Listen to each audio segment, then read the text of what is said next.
Before we drift away, don't forget to like the video and subscribe for more calming sleep stories. Sweet dreams await. The forest stretched out before them, a thick curtain of ancient trees that seemed to swallow the light. Their leaves whispered in the breeze, murmuring secrets that no one had ever fully understood. As they drove through the winding, muddy roads, the rain began to fall in steady sheets, drumming against the windshield in a relentless rhythm. The sound echoed through the car like the thrum of a heart, constant and heavy. In the distance, hidden behind a veil of fog, a lodge appeared. Its silhouette seemed to flicker, half wrapped in the shadows of the towering trees.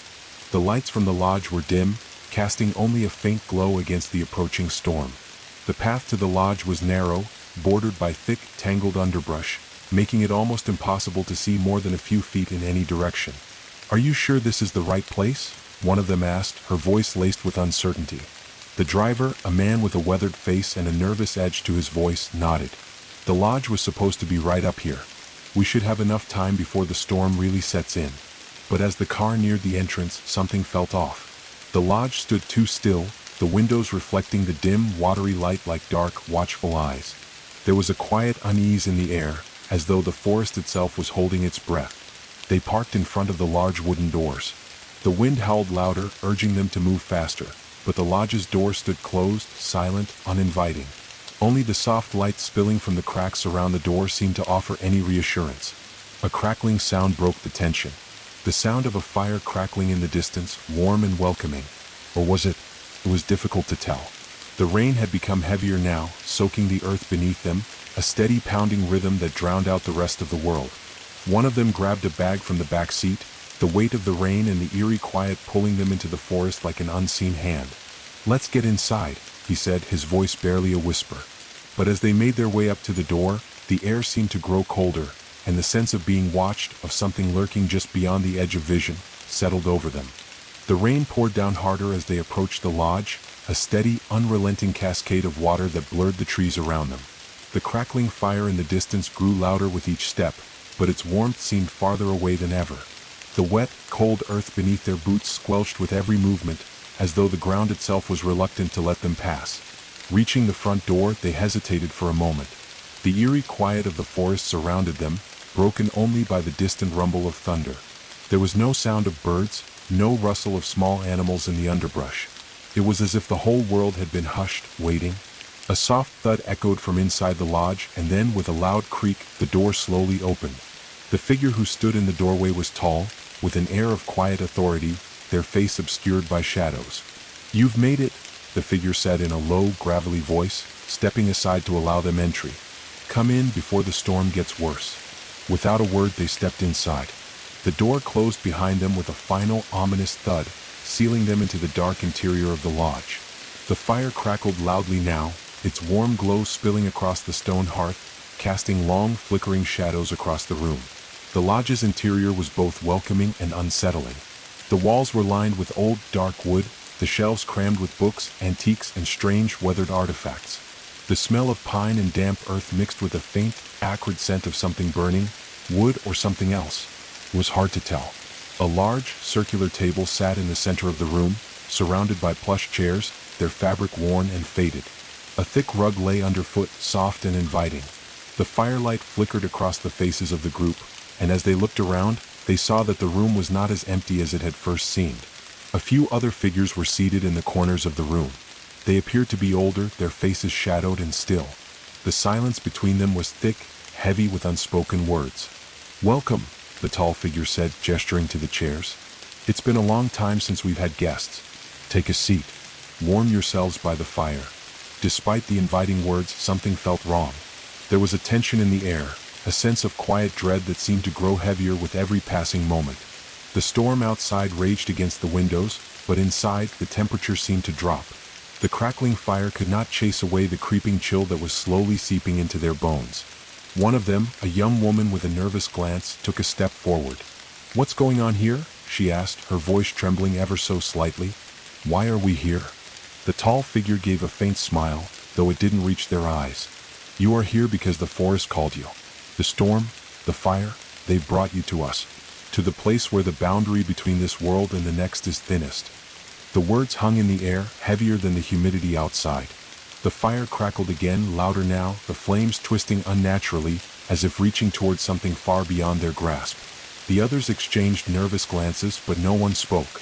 "You've come for shelter," the figure continued, "but perhaps something more as well." As they looked around the room, the firelight flickered once more, casting strange shadows on the walls.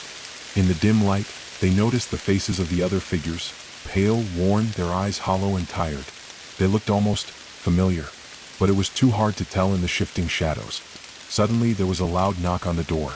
A sharp, urgent rap that shattered the uneasy silence like glass. Everyone in the room stiffened. The tall figure glanced toward the door but did not move. "Stay here," the figure said, their voice suddenly harsh, commanding. "Do not open the door." Another knock came, followed by a low, guttural voice that seemed to echo through the lodge's wooden walls. "Let me in. I'm not alone out there." The tall figure's eyes darkened. "Do not open the door." The knocking continued, insistent now. The voice grew louder, more desperate. It was a sound of raw terror, something primal and terrifying. The door trembled as if something heavy was leaning against it, pressing against the wood from the other side. Then all at once, the door splintered with a deafening crack. The force of the impact sent the group back a step, the lights flickering violently as if the power itself was unsure whether to stay. And through the now gaping hole in the door, they saw something that made their blood run cold. A figure stood in the doorway, drenched to the bone, with an aura of menace that seemed to radiate from them like a dark cloud. Their eyes were wild, frantic, their breath coming in sharp gasps. They were covered in mud and blood, their clothes torn as if they had been running through the forest for days. But what was worse, far worse, was the sound that followed them into the lodge. A low, guttural growl, so deep it seemed to shake the very air around them. And then, nothing. The room was still, the fire burning brightly once more, but the sense of something looming, something unspoken, hung in the air like a storm waiting to break. The figure who had broken through the door stood motionless, drenched in rain and shadow, their eyes wide with panic. The room seemed to shrink around them, the fire flickering weakly as if it too was uncertain of the new presence. The growl had faded, but its resonance lingered in the air, making the hairs on the back of everyone's neck stand on end. The tall figure who had welcomed them stood rigid, their expression unreadable as they eyed the newcomer. The others in the room shifted uneasily, their gaze flickering between the door and the silent figures in the corners of the room. No one dared to speak. For a long moment, no one moved. Then the newcomer stepped forward. Their breath came in quick, desperate gasps, their voice barely above a whisper. "They're coming. They know, they..." Before they could finish, the tall figure raised a hand, signaling for silence. The room went still again, the air thick with tension. "Shut the door," the tall figure ordered sharply. The sound of their voice was firm, final. It was clear that they were in charge here. Without a word, one of the figures seated by the fire stood and moved toward the door, but the newcomer stepped forward with alarming speed, grabbing the person's arm. "Don't you see? We have to leave. They're already here." The newcomer's eyes darted nervously toward the trees outside, their voice shaking with fear. But before anyone could respond, the door slammed shut with a force that rattled the walls. The figure who had been about to close it stood frozen, eyes wide as they stared at the newcomer. What did you see out there?" they whispered. The newcomer shook their head frantically, as if trying to shake off the image that was burned into their mind. "You don't understand. There's something in the forest, something old, something hungry. It's been waiting, watching. The storm, it's not just weather. It's a signal, a call." The tall figure stepped forward now, their voice colder than the wind howling outside. "You've seen nothing." They raised a hand toward the fire, the flames flickering higher in response. "You're here now. There's no turning back." The newcomer recoiled slightly, but their gaze never left the door. The growl, deep and rumbling, returned, this time louder. It was unmistakable. The sound came from somewhere close, somewhere just beyond the walls of the lodge, like an echo of a far-off roar. "What was that?" someone asked, their voice barely a whisper. The tall figure didn't answer. Instead, they turned to face the group, their face shadowed in the dim light. "Do not fear what you cannot see," they said in a tone that was both soothing and menacing. "There are forces in this place beyond your understanding. Forces that walk the line between worlds. We keep them at bay here. We do not speak of them." The fire crackled again, louder this time, as if in agreement. But there was something unsettling about the way the flames moved now, twisting and curling unnaturally. The warmth of the fire seemed to drain from the room, leaving only the oppressive cold that clung to the walls. Another knock came at the door, this time softer but with a rhythmic persistence like a tapping of claws on wood. The fire crackled and popped, sending shadows dancing wildly across the walls. The newcomer's eyes widened in horror. It's them. They've found us. The tall figure, still unmoving, turned toward the door, their expression unreadable. The air seemed to pulse with the weight of an ancient power, a presence that was felt more than seen. The door creaked open, just a crack, and a cold, damp wind swept through the room, carrying with it the scent of wet earth and something darker. The tapping sound continued, relentless, like an invitation, or a warning. The newcomer backed away, retreating toward the far corner of the room, their hands trembling. No, we have to leave. We can't stay here. If we stay, we'll never leave again. The tall figure glanced at the newcomer, their eyes narrowed with a mix of pity and resolve. You misunderstand. You've already stayed, and now you must endure. With a sudden, unnerving motion, the figure reached out and closed the door, sealing it once more. The room was plunged back into darkness, save for the dim glow of the fire. But the silence that followed was suffocating, as if the lodge itself was holding its breath. Then, without warning, the door burst open again. This time, no knock preceded it. The force of the door flying inward was so powerful that it slammed against the wall, sending a tremor through the floorboards. The wind howled and something monstrous, loomed in the doorway. A figure stepped inside, but it was unlike any person they had seen before. Its limbs were unnaturally long, its body hunched in a way that defied human movement. Its skin was pale, almost translucent, its eyes sunken into deep sockets. But it was the mouth that made them freeze in terror. A gaping maw stretched across its face, lined with jagged teeth, and from its throat came a low, guttural growl, a sound that vibrated through their bones. The air in the lodge grew heavy and the temperature dropped even further. The fire seemed to flicker and wane, as though it could no longer stand against the dark force that had just entered. The tall figure stood firm, but there was something in their eyes now, a flicker of fear, something they could not hide. It's too late now, they whispered. The boundary has been crossed. And as the figure in the doorway stepped forward, its eyes gleaming with something ancient, something hungry, they realized with a sudden, horrible clarity that they were no longer alone in the lodge. The shadows had come to life. The room had gone deathly still. The figure in the doorway, tall and twisted, stepped closer, its unnaturally long limbs gliding across the floor with disturbing silence.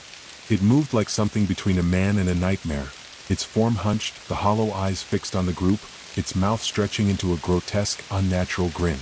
The shadows around it seemed to pulse, twisting and flickering as though they were alive, reaching toward the firelight and then recoiling in fear.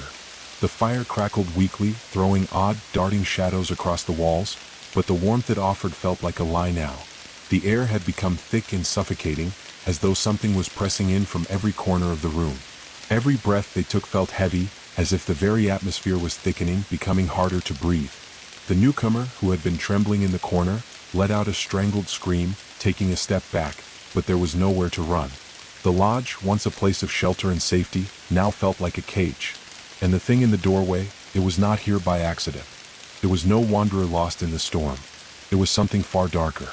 The tall figure, who had been the first to greet them, spoke in a voice so low it barely rose above a whisper. You should not have come here. None of you should have come. The thing in the doorway tilted its head, its eyes glowing faintly in the dim firelight, as if it were amused by their fear.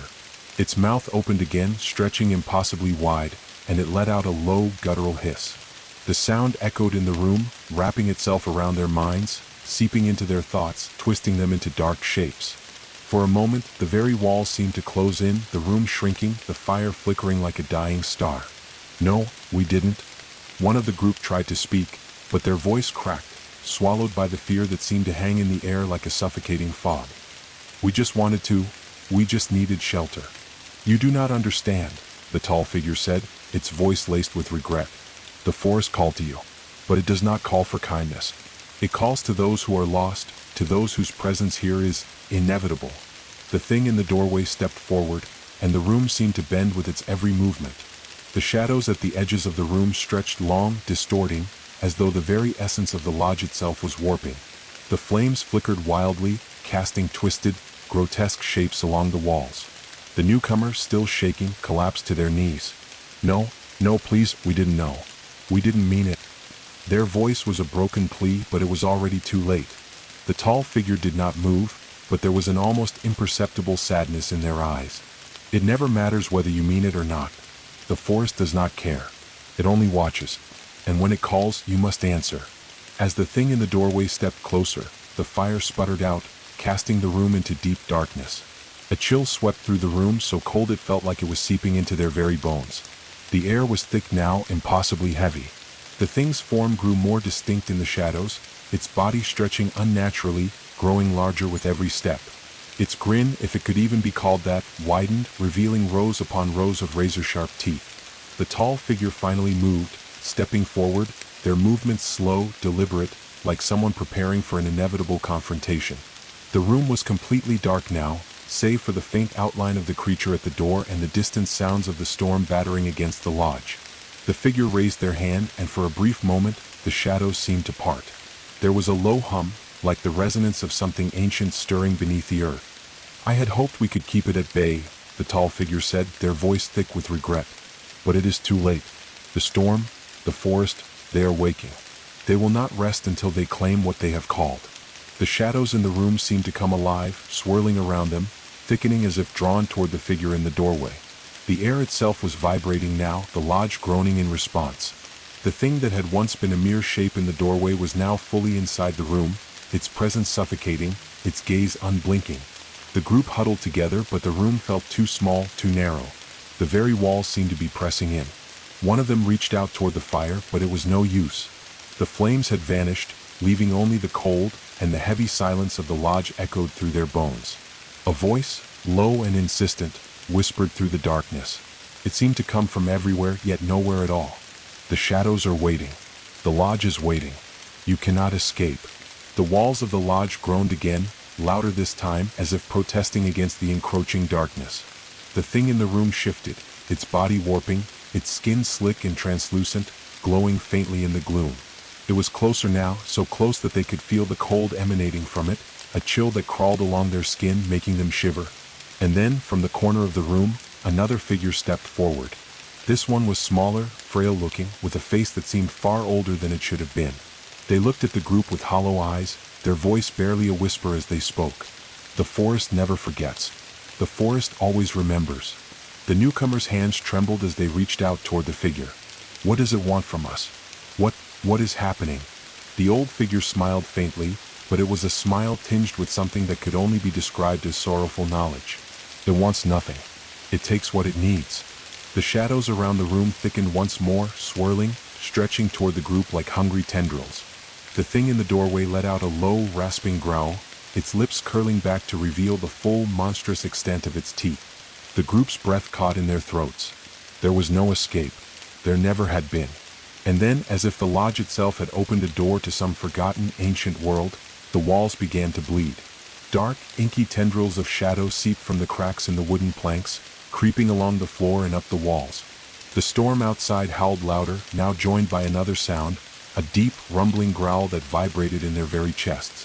The forest was no longer outside. It had come inside. It had taken root. "Now," the old figure whispered, their voice almost a chant, "we wait. And we see how long it takes before the forest comes for you." The room was suffocating. The shadows that had once only lurked at the edges of the room now had a presence of their own, stretching, creeping, reaching toward the group with a terrible purpose. The walls, once solid and firm, now seemed to pulse with a strange energy, as though the lodge itself were alive, breathing in time with the rhythm of the storm outside. The fire, which had once offered some semblance of warmth and safety, had completely gone out. The only light came from the distant glow of the storm, where flashes of lightning illuminated the endless black of the forest outside. In the dim, flickering light, the thing in the doorway took another step forward, its long limbs extending impossibly. It seemed to grow taller, its body twisting unnaturally with every movement. The grinning mouth stretched wider, revealing rows of jagged teeth that looked like they could tear through bone with a single snap. And the air was thick with something ancient and unholy.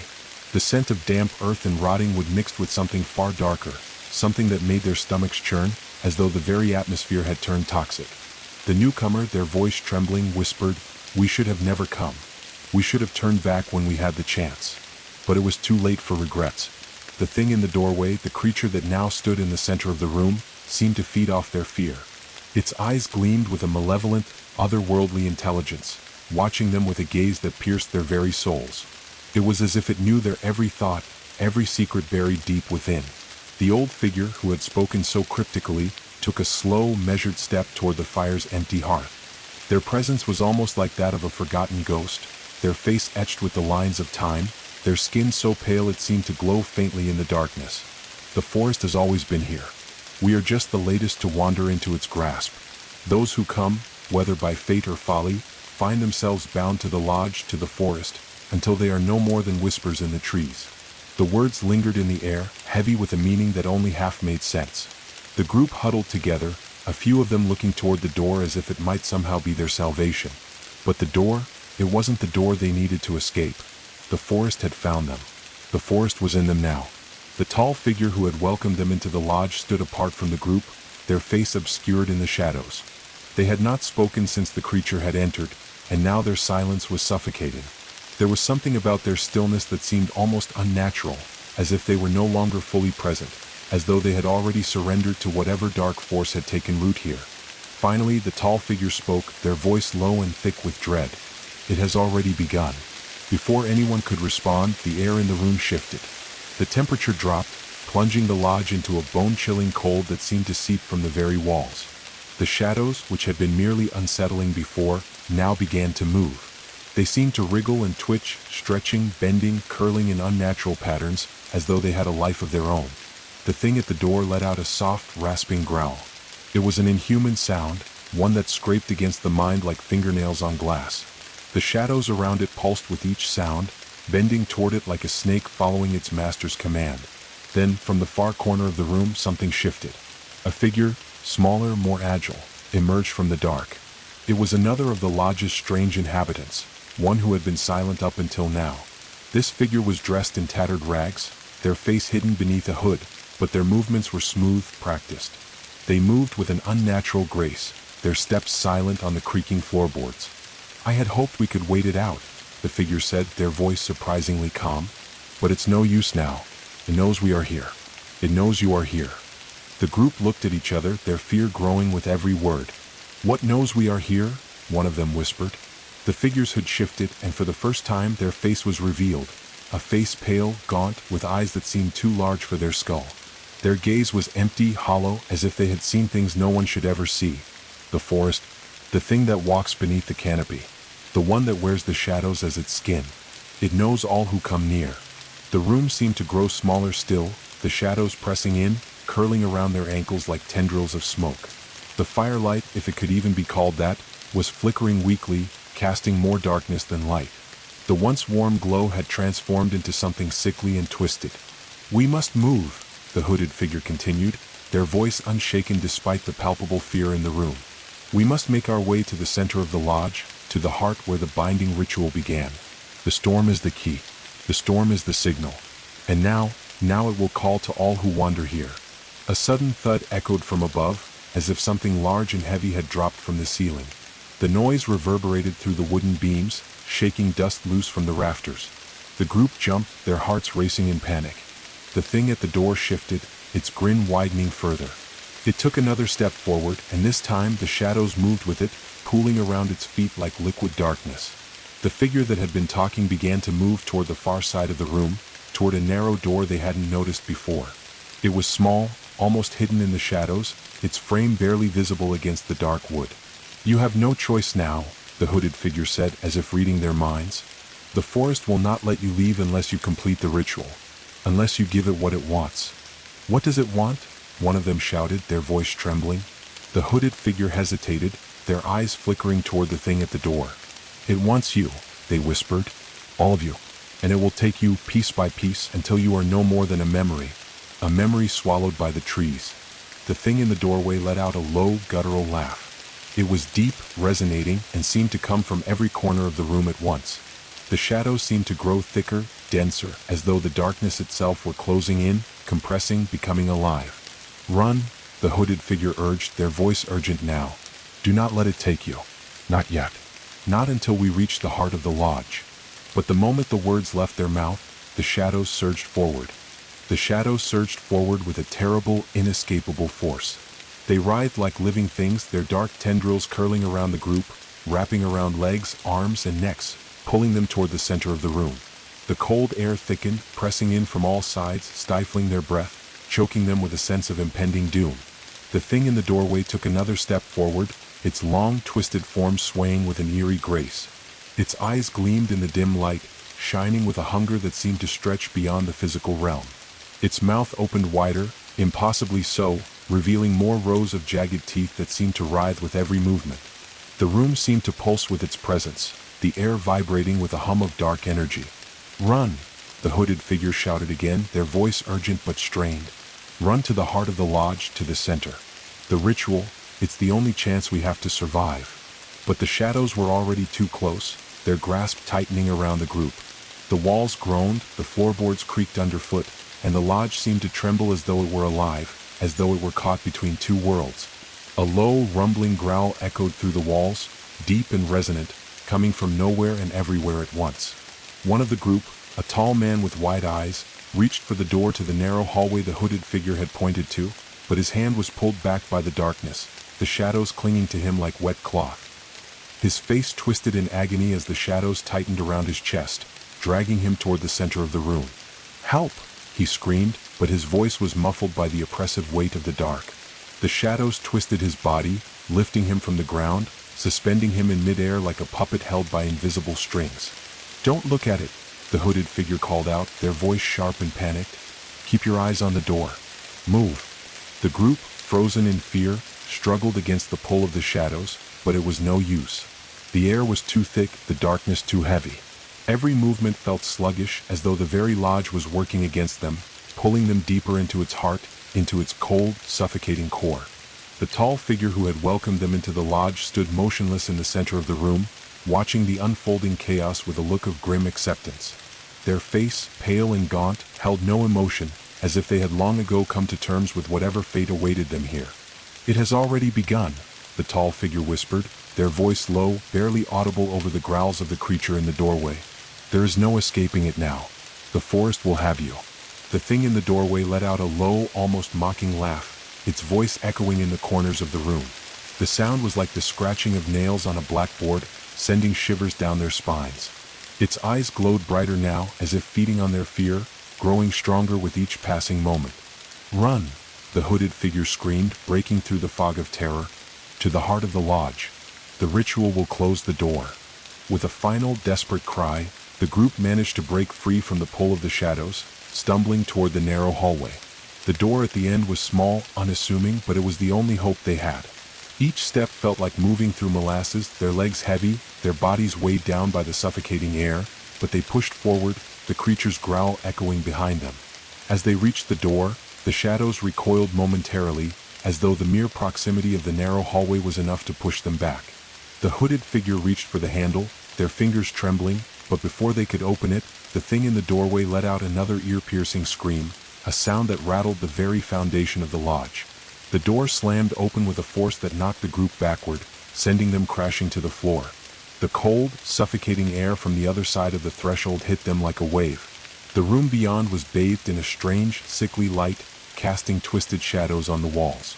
The scent of decay hung thick in the air. In the center of the room stood a large stone altar, ancient and worn. The stone was slick with a dark, viscous substance, and around it, carved into the walls, were symbols. Symbols that seemed to shift and change the longer they stared at them, as though they were alive, writhing in the flickering light. The hooded figure stepped into the room first, their movements quick and precise. They gestured for the group to follow. "Hurry! The ritual must begin now, or we're all doomed." The group hesitated, their bodies trembling with exhaustion and fear, but they had no choice. The thing in the doorway was drawing closer, its long limbs reaching toward them, its eyes glowing brighter than ever. The shadows, no longer confined to the corners, surged forward, threatening to swallow them whole. "Get to the altar," the hooded figure cried. "We must bind the creature." But the creature had already stepped through the door, its long, spindly arms outstretched, its mouth gaping wide. With a final, desperate push, the group rushed forward, stumbling into the room. The stone altar was cold to the touch, its surface slick with the dark, oozing substance. The symbols on the walls seemed to hum now, a low, resonant vibration that echoed in their bones. The thing in the doorway stepped forward, its growl low and menacing, its eyes fixed on them, unblinking. And then, from the darkness, a voice, deep, primal, whispered, "You will never leave." The hooded figure raised their hands to the air, chanting in an ancient tongue, words that twisted the very fabric of reality. The symbols on the walls began to glow, a faint, pulsing light emanating from them. The ground beneath their feet trembled, as if something massive was stirring deep within the earth, something old, something waiting. But it was not enough. The darkness was growing stronger, feeding on their fear, on their confusion. The thing in the doorway took another step forward, and the room seemed to shrink with it. The shadows stretched, bending as if to devour them whole. And then, with a final, earth-shattering roar, the creature lunged forward, its long limbs reaching for them, its mouth opening wide, ready to swallow them whole. But as it did, the altar cracked. A burst of light erupted from the stone, blinding in its intensity, and for a moment, the creature's form flickered, as though the very essence of the lodge had turned against it. The shadows surged forward with a terrible, inescapable force. They writhed like living things, their dark tendrils curling around the group, wrapping around legs, arms, and necks, pulling them toward the center of the room. The cold air thickened, pressing in from all sides, stifling their breath, choking them with a sense of impending doom. The thing in the doorway took another step forward, its long, twisted form swaying with an eerie grace. Its eyes gleamed in the dim light, shining with a hunger that seemed to stretch beyond the physical realm. Its mouth opened wider, impossibly so, revealing more rows of jagged teeth that seemed to writhe with every movement. The room seemed to pulse with its presence, the air vibrating with a hum of dark energy. "Run!" the hooded figure shouted again, their voice urgent but strained. "Run to the heart of the lodge, to the center. The ritual, it's the only chance we have to survive." But the shadows were already too close, their grasp tightening around the group. The walls groaned, the floorboards creaked underfoot, and the lodge seemed to tremble as though it were alive, as though it were caught between two worlds. A low, rumbling growl echoed through the walls, deep and resonant, coming from nowhere and everywhere at once. One of the group, a tall man with wide eyes, reached for the door to the narrow hallway the hooded figure had pointed to, but his hand was pulled back by the darkness, the shadows clinging to him like wet cloth. His face twisted in agony as the shadows tightened around his chest, dragging him toward the center of the room. "Help!" he screamed, but his voice was muffled by the oppressive weight of the dark. The shadows twisted his body, lifting him from the ground, suspending him in midair like a puppet held by invisible strings. "Don't look at it," the hooded figure called out, their voice sharp and panicked. "Keep your eyes on the door. Move." The group, frozen in fear, struggled against the pull of the shadows, but it was no use. The air was too thick, the darkness too heavy. Every movement felt sluggish, as though the very lodge was working against them, pulling them deeper into its heart, into its cold, suffocating core. The tall figure who had welcomed them into the lodge stood motionless in the center of the room, watching the unfolding chaos with a look of grim acceptance. Their face, pale and gaunt, held no emotion, as if they had long ago come to terms with whatever fate awaited them here. "It has already begun," the tall figure whispered, their voice low, barely audible over the growls of the creature in the doorway.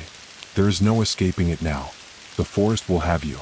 The thing in the doorway let out a low, almost mocking laugh, its voice echoing in the corners of the room. The sound was like the scratching of nails on a blackboard, sending shivers down their spines. Its eyes glowed brighter now, as if feeding on their fear, growing stronger with each passing moment. "Run!" the hooded figure screamed, breaking through the fog of terror. "To the heart of the lodge. The ritual will close the door." With a final, desperate cry, the group managed to break free from the pull of the shadows, stumbling toward the narrow hallway. The door at the end was small, unassuming, but it was the only hope they had.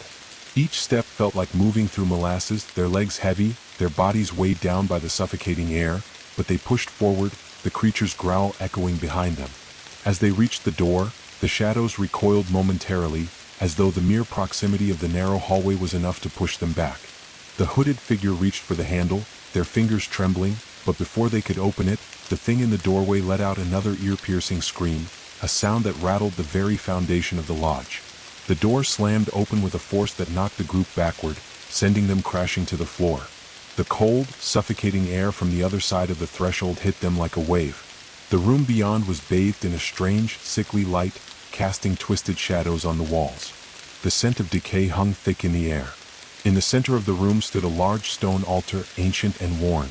The stone was slick with a dark, viscous substance, and around it, carved into the walls, were symbols. Symbols that seemed to shift and change the longer they stared at them, as though they were alive, writhing in the flickering light. The hooded figure stepped into the room first, their movements quick and precise. They gestured for the group to follow. "Hurry! The ritual must begin now, or we're all doomed." The group hesitated, their bodies trembling with exhaustion and fear, but they had no choice. The thing in the doorway was drawing closer, its long limbs reaching toward them, its eyes glowing brighter than ever. The shadows, no longer confined to the corners, surged forward, threatening to swallow them whole. "Get to the altar," the hooded figure cried. "We must bind the creature." But the creature had already stepped through the door, its long, spindly arms outstretched, its mouth gaping wide. With a final, desperate push, the group rushed forward, stumbling into the room. The stone altar was cold to the touch, its surface slick with the dark, oozing substance. The symbols on the walls seemed to hum now, a low, resonant vibration that echoed in their bones. The thing in the doorway stepped forward, its growl low and menacing, its eyes fixed on them, unblinking. And then, from the darkness, a voice, deep, primal, whispered, "You will never leave." The hooded figure raised their hands to the air, chanting in an ancient tongue, words that twisted the very fabric of reality. The symbols on the walls began to glow, a faint, pulsing light emanating from them. The ground beneath their feet trembled, as if something massive was stirring deep within the earth, something old, something waiting. But it was not enough. The darkness was growing stronger, feeding on their fear, on their confusion. The thing in the doorway took another step forward, and the room seemed to shrink with it. The shadows stretched, bending as if to devour them whole. And then, with a final, earth-shattering roar, the creature lunged forward, its long limbs reaching for them, its mouth opening wide, ready to swallow them whole. But as it did, the altar cracked. A burst of light erupted from the stone, blinding in its intensity, and for a moment, the creature's form flickered, as though the very essence of the lodge had turned against it. The moment the light erupted from the altar, everything seemed to freeze. Time itself paused, hanging suspended in the thick, oppressive air of the room. The creature, with its twisted limbs and hunger-filled eyes, recoiled, its form flickering in and out of existence like a shadow on the edge of reality. The room trembled violently, the walls groaning as though the lodge itself were resisting the force unleashed within its very heart. For a brief instant, the creature was silent. Its glowing eyes dimmed, and its limbs twitched as though the very foundation of its existence were being threatened. The growls that had been a constant companion since its arrival in the lodge had stopped, replaced with an eerie, unnatural silence. The group stood frozen, eyes wide, caught in the chaotic surge of energy that flooded the room. The symbols on the walls now burned with an otherworldly light, pulsating with power. The air was thick with the taste of something ancient, something forgotten, and as the light from the altar flared, they could feel the temperature drop, the cold seeping deep into their bones. The hooded figure, standing in the center of the room, did not flinch. They raised their hands higher, their voice rising with the chanting, the ancient words flowing from their lips in a rhythm that seemed to echo through the very walls of the lodge. The chanting grew louder, more intense, as though it were pulling the very fabric of the world around them, unraveling it piece by piece. The symbols on the wall seemed to shift, their shapes twisting and changing, growing more intricate and complex with every passing second. The creature screeched, an unearthly high-pitched wail that reverberated in their skulls. It was a sound so primal, so filled with rage, that it felt as if it was tearing the very air apart.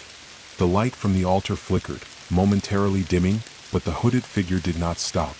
Their hands moved faster now, as though they were racing against time, against the growing force of the darkness. The ground beneath their feet shook again, harder this time.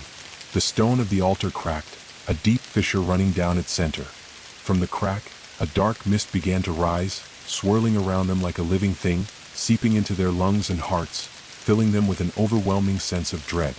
It was as if the very essence of the creature, the forest, and the lodge itself were fighting against the ritual, against the binding that was being forced upon it. The creature lunged forward again, but this time something held it back.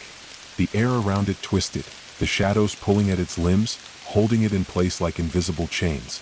Its mouth opened wider, revealing the horrific teeth that seemed to stretch into the darkness, but it could not move. "No," the creature hissed, its voice a deep, guttural sound that rumbled through the walls. "You cannot hold me here." But the hooded figure only smiled, their voice cold and steady as they continued the chant, undeterred by the creature's fury. "You are bound," they intoned, their words sharp and final. "Your time here has ended." The light from the altar surged again, flooding the room with a blinding glow. The shadows recoiled, unable to hold their ground against the force that was now being unleashed. The creature writhed in place, its body twisting and contorting as if it were being pulled apart. The mist that had filled the room now turned a sickly green, swirling around the creature's form, tightening around it like a noose. With a final, desperate scream, the creature tried to break free, but it was no use. The darkness that had once given it power was now being consumed by the very ritual it had sought to destroy. Its limbs stretched outward in agony, its form distorting as though it were being torn between two worlds. And then, with one final, deafening crack, the creature exploded in a burst of shadow and light. The force of the explosion sent a shockwave through the lodge, knocking everyone to the ground, their ears ringing from the sound. The light from the altar flickered one last time, then faded, leaving the room in an eerie, oppressive silence. The group lay on the cold stone floor, their bodies trembling, hearts pounding in their chests. The shadows had dissipated, the air had cleared, but the lodge still felt alive, its pulse quickening as if it were recovering from the dark force that had once inhabited it. The mist in the room began to fade, its sickly green color draining away, leaving nothing but the faintest remnants of the creature's presence. The hooded figure collapsed to their knees, their breathing ragged, their hands trembling from the exertion. The ritual had drained them, but the binding was complete. The creature was gone, and with it, the darkness that had clung to the lodge like a second skin. For a long moment, no one spoke. The group remained on the floor, their bodies still trembling, eyes wide with the knowledge that they had narrowly escaped something far older and far more dangerous than they could have ever imagined. Finally, the tall figure who had greeted them at the door stepped forward, their expression unreadable. "It is done," they said, their voice quiet, almost a whisper. "The forest has been silenced, for now. But," one of the group managed to say, their voice barely above a whisper, "what happens now? What do we do?" The hooded figure, still kneeling, glanced up at them, their eyes filled with a deep, unspoken sorrow. "The forest never forgets," they said, their voice hollow. "You may have escaped it, for now, but its call will come again. It always does." The tall figure nodded grimly. "And when it does, there will be no refuge. The forest will return to claim what is its own." For a moment, the room was silent once more, the weight of their words hanging heavily in the air. The storm outside had finally passed, but the night was still far from over. The lodge, once a sanctuary, now felt like a prison, a place caught between worlds, bound by ancient forces that no one could truly understand. And as the group slowly began to rise, their bodies still weak from the ritual, they couldn't help but wonder, had they truly escaped the forest's grip, or had they only delayed the inevitable? The air was thick, oppressive with silence, as if the very lodge itself had exhaled, weary from the ritual's completion. The group, though no longer physically restrained by the shadows, remained seated on the cold stone floor, their limbs heavy, their minds still reeling from the events that had just unfolded. The fire had returned to its place in the hearth, though it flickered weakly, casting long, trembling shadows that seemed to stretch toward the corners of the room. The storm outside had ceased, but the night felt heavier than before, like a veil had settled over the forest, cloaking it in an unnatural stillness. The hooded figure, now standing, wiped their brow, the lines on their face drawn deep with fatigue. Their eyes were distant, focused on something unseen, as if they were listening to a sound only they could hear. The tall figure, who had stood silently throughout the entire ordeal, now stepped forward, their expression cold but resolute. "You've done it," the tall figure said, their voice echoing in the stillness. "But don't think you're free. Not yet." The words were sharp, harsh, as though the tall figure were trying to force some sense of understanding into the group. The words hung in the air like an omen, one they couldn't quite grasp but knew, deep in their gut, that they should. The lodge, though still standing, seemed to exude a quiet malevolence now, as if it too was wounded, waiting, watching. "But we're safe now, right?" a voice asked from the group, trembling slightly. It was a woman, her hands clasped tightly together, her fingers digging into her palms in an attempt to anchor herself to the present. "The creature is gone, isn't it?" The tall figure paused, their gaze moving slowly over the group, their eyes betraying a sadness that seemed to pierce to the core. "It is gone for now," they said softly, almost reluctantly. "But the forest is patient." The group exchanged uneasy glances, the weight of the tall figure's words pressing heavily on their chests. They had thought the ritual had sealed their fate, had bound the creature and its horrors away, but there was something in the air now, something they couldn't ignore. The dread that had come with the creature's presence still lingered, like a cold shadow creeping under their skin, settling deep within them. "You'll find," the tall figure continued, their voice softer now, "that the forest never forgets. It never forgets the trespassers. It never forgets the ones it has called to." The hooded figure turned to face the group fully now, their face pale in the dim light of the fire, their eyes hollow as if drained by the ritual's toll. "The storm, the ritual, they were only part of the process," they whispered. "The binding does not erase the call. It simply delays it. It is only a matter of time before the forest awakens again." A cold gust of wind swept through the room, rattling the windows and causing the fire to flare, sending a burst of light across the walls. The shadows danced wildly in the flickering flames, as though they were alive with the very presence of the forest itself. The woman, her eyes wide with fear, rose to her feet, a tremor in her voice as she spoke again. "But we can leave, right? We can go now? The door is still open." The tall figure gave a slow, almost imperceptible shake of their head. "The door is open, yes, but do not think that it is an escape. You cannot outrun what has already marked you. The forest will always find its way." The words fell heavy, like stones sinking into deep water, but it was the truth. The forest had already set its roots in their hearts, in their minds. The dark had marked them. And now, like the creatures of the forest, they were bound to it, caught between the world of men and something far older, far darker. "We must leave," the hooded figure said urgently, their voice ragged with exhaustion, "before the mark on you begins to take hold."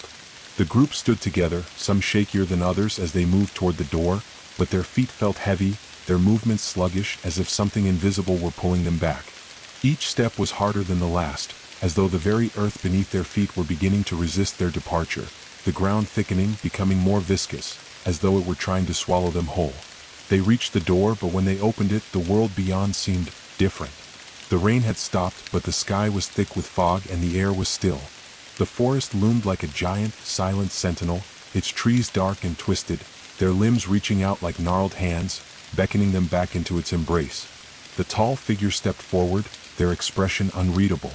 "This is it," they said softly. "The threshold. The forest is always waiting on the other side." They turned to the group, their eyes piercing as if to say one final, unspoken thing. "If you stay, it will be with you always. If you leave, it will follow. The forest does not forget." The door slammed shut behind them, the sound echoing through the lodge like the final toll of a bell. They had stepped into the night, into the unknown, but there was no relief in their hearts. There was no sense of escape. The forest had already marked them, and they could feel it, deep in their bones, in the very marrow of their souls. And the whispers began. They were faint at first, like the rustling of leaves in the wind, a soft, almost soothing sound. But then it grew louder, until it was a constant hum beneath their skin. It was a voice, or rather many voices, whispering in languages long forgotten, speaking of old things, of things buried deep beneath the earth, hidden away in the roots of the trees. The whispers coiled around their minds, seeping into their thoughts, their dreams. The shadows in the forest shifted, moving just beyond their sight, as though the trees themselves were watching, waiting. The thing that had been bound was not gone, not truly. It had only been held back for a moment, but now the forest was awake and it was calling to them. The woman trembled as the whispers grew louder. She turned to the others, but their eyes were wide, lost in some faraway place. The fog thickened around them, and the path forward seemed to stretch on endlessly, winding deeper into the woods. The tall figure's words echoed in their ears, "The forest will follow." And with that they realized the truth. It was never over. The fog had thickened, a suffocating veil that clung to everything, distorting the world around them. Every breath felt heavy, laden with something ancient, something unrelenting. The trees loomed over them like silent sentinels, their trunks gnarled and twisted, roots jutting out of the earth in unnatural patterns, as if the very forest had been reshaped by something otherworldly. The group moved forward, but their steps felt sluggish, each one more labored than the last. The whispers, once faint, were now unmistakable, filling their ears with a constant murmur. It was a language they couldn't understand, but the tone, always low, always insistent, was clear. It was a call, a summons, a demand. The woman, who had led the group to the door moments ago, now moved ahead, but her head swiveled constantly, her eyes darting from shadow to shadow, searching for something she couldn't name. "It's not right," she whispered to herself, her voice trembling with the weight of a fear she could no longer suppress. This place, it's pulling us in. Her words seemed to reverberate in the air, but there was no answer. No reply from the others. They were lost in the forest's grip, their minds clouded, their thoughts unmoored. The whispers were inside them now, burrowing deep into their consciousness, filling the spaces where their own thoughts once resided. The tall figure, walking silently beside them, seemed the most at ease with the forest's presence. They moved with purpose, their eyes fixed ahead, as though they could see something the others could not. They didn't flinch at the whispers, didn't seem bothered by the eerie pull of the trees. To them it seemed as if this was not new. This was familiar. This was inevitable. It's just a matter of time, the tall figure muttered, as if speaking to themselves. The forest, it always pulls. The hooded figure, now trailing behind, moved with the same slow, deliberate pace. Their eyes, once sharp and filled with urgency, were now distant, lost in the shadows that seemed to flicker between the trunks of the trees. "We should have stayed inside," the hooded figure said, their voice strained as if they too were feeling the weight of the forest's presence. "We should have never left the lodge." But the woman's eyes were drawn to something ahead, something that shimmered faintly in the fog. It wasn't much, just a hint of movement between the trees, a flicker of shadow, but it was enough to make her stop dead in her tracks. "Did you see that?" she asked urgently, her voice barely audible over the growing hum of the forest. The others stopped too, their gazes following her line of sight, but there was nothing there. Just the oppressive darkness of the trees and the swirling fog. "I didn't see anything," the tall figure said, their voice low, but it was clear they weren't as concerned. "But it doesn't matter. The forest shows us what it wants us to see." The woman swallowed hard, but her heart was pounding. There was something about the way the trees seemed to breathe, as if they were alive in a way that no normal forest should be. The air was thick with the scent of wet earth and decay, but there was something more, something acrid like the taste of ash on her tongue. The whispers were louder now, almost deafening, and they seemed to be coming from all around them. The voices were growing, rising in volume, until they could hear nothing else. It was a sound that pressed against their minds, that filled their heads with the weight of thoughts not their own. "Come closer. Come deeper. You cannot escape." The voice wasn't just in the air. It was inside them, wrapped around their thoughts, pushing them forward. The woman felt a cold hand grip her wrist, though no one was close enough to touch her. She looked down to see her own hand clenched tight, her fingers curled like claws, and with a jolt, she forced herself to relax, to breathe. But the pull of the forest was undeniable. "It's pulling us in," she said again, her voice a whisper now. Can't we stop?" The hooded figure spoke softly, as if the words were forced out of them. "You cannot stop it. You can only delay it. The forest doesn't give up its claim easily. It always wins." The tall figure glanced over their shoulder at her, their expression unreadable, but there was a flicker of something dark in their eyes. "It is not the forest that wins. It is the forest that remembers." The woman felt a cold chill run down her spine. The forest, it had memories. It had a will. And they were walking into it, willingly, as if they were already marked, already claimed. There was no escape. The forest would follow them, and it would take what it was owed. The path before them twisted, the trees parting slightly to reveal a small clearing. The fog seemed to thicken here, swirling in thick, ghostly tendrils. The ground beneath their feet grew softer, the earth soft and damp, sucking at their shoes as if the forest itself was trying to pull them down into the earth. In the center of the clearing stood a stone circle. It was ancient, covered in moss and vines, but there was something undeniably unnatural about it. The stones, though weathered and worn, seemed to pulse with a low, rhythmic hum as though they were alive. The symbols etched into the stones were like the ones they had seen in the lodge, but now they seemed to shift and change before their eyes, as though the very meaning of the symbols was fluid, like water running through their fingers. The whispers grew louder, now a chorus of voices, all speaking in unison. "You are here. You are home." The woman felt her knees weaken, the sensation of being drawn toward the stones almost overwhelming. She stepped forward, one foot moving toward the center of the circle, but the tall figure grabbed her arm, stopping her. "No," they said, their voice sharp. "You don't want to do that." But the woman shook her head, confused. I don't know why I'm doing this. It's like something is pulling me toward it." "You are being called," the hooded figure whispered, their voice low, almost reverential. "By the forest, by the stones." The tall figure looked around them, their eyes narrowing. "We need to leave now," they said, "before the forest decides to claim its next prize." But as they turned to leave, the ground beneath them seemed to shift. The earth trembled, sending ripples through the air. The trees groaned, their branches creaking like old bones, and the whispers grew louder, sharper, more insistent. Suddenly, the woman felt the pull again, stronger now, as if invisible hands were gripping her, pulling her toward the stones. She tried to resist, but her body moved of its own accord, her legs no longer responding to her commands. She stumbled forward, her eyes wide in panic, but she couldn't stop herself. And then, just as she reached the stone circle, the whispers ceased. The silence was deafening. And in that silence, they all felt it, the sensation of being watched, of being observed by something far older, far more powerful than anything they had ever known. The forest had found them, and it was waiting. The silence stretched on, thick and suffocating, pressing in on them from all sides.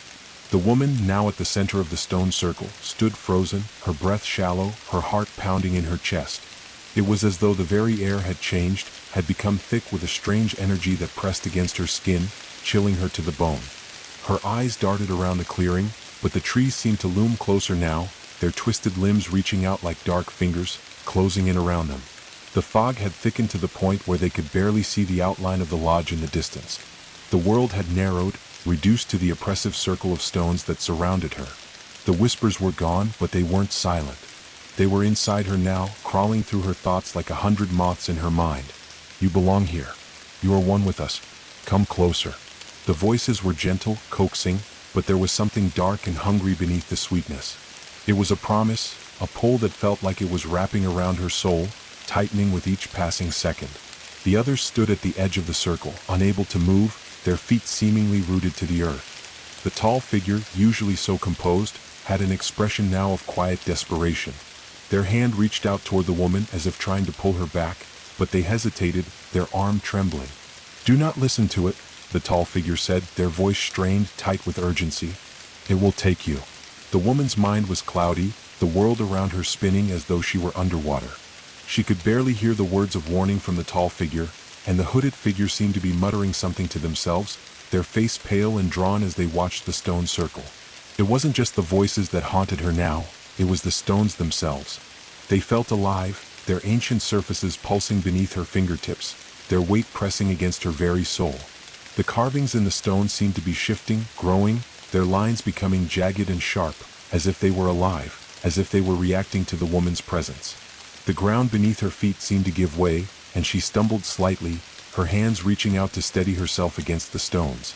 As her fingers brushed against the cold surface, a wave of energy surged through her, an overwhelming flood of sensation that shot through her like a jolt of lightning.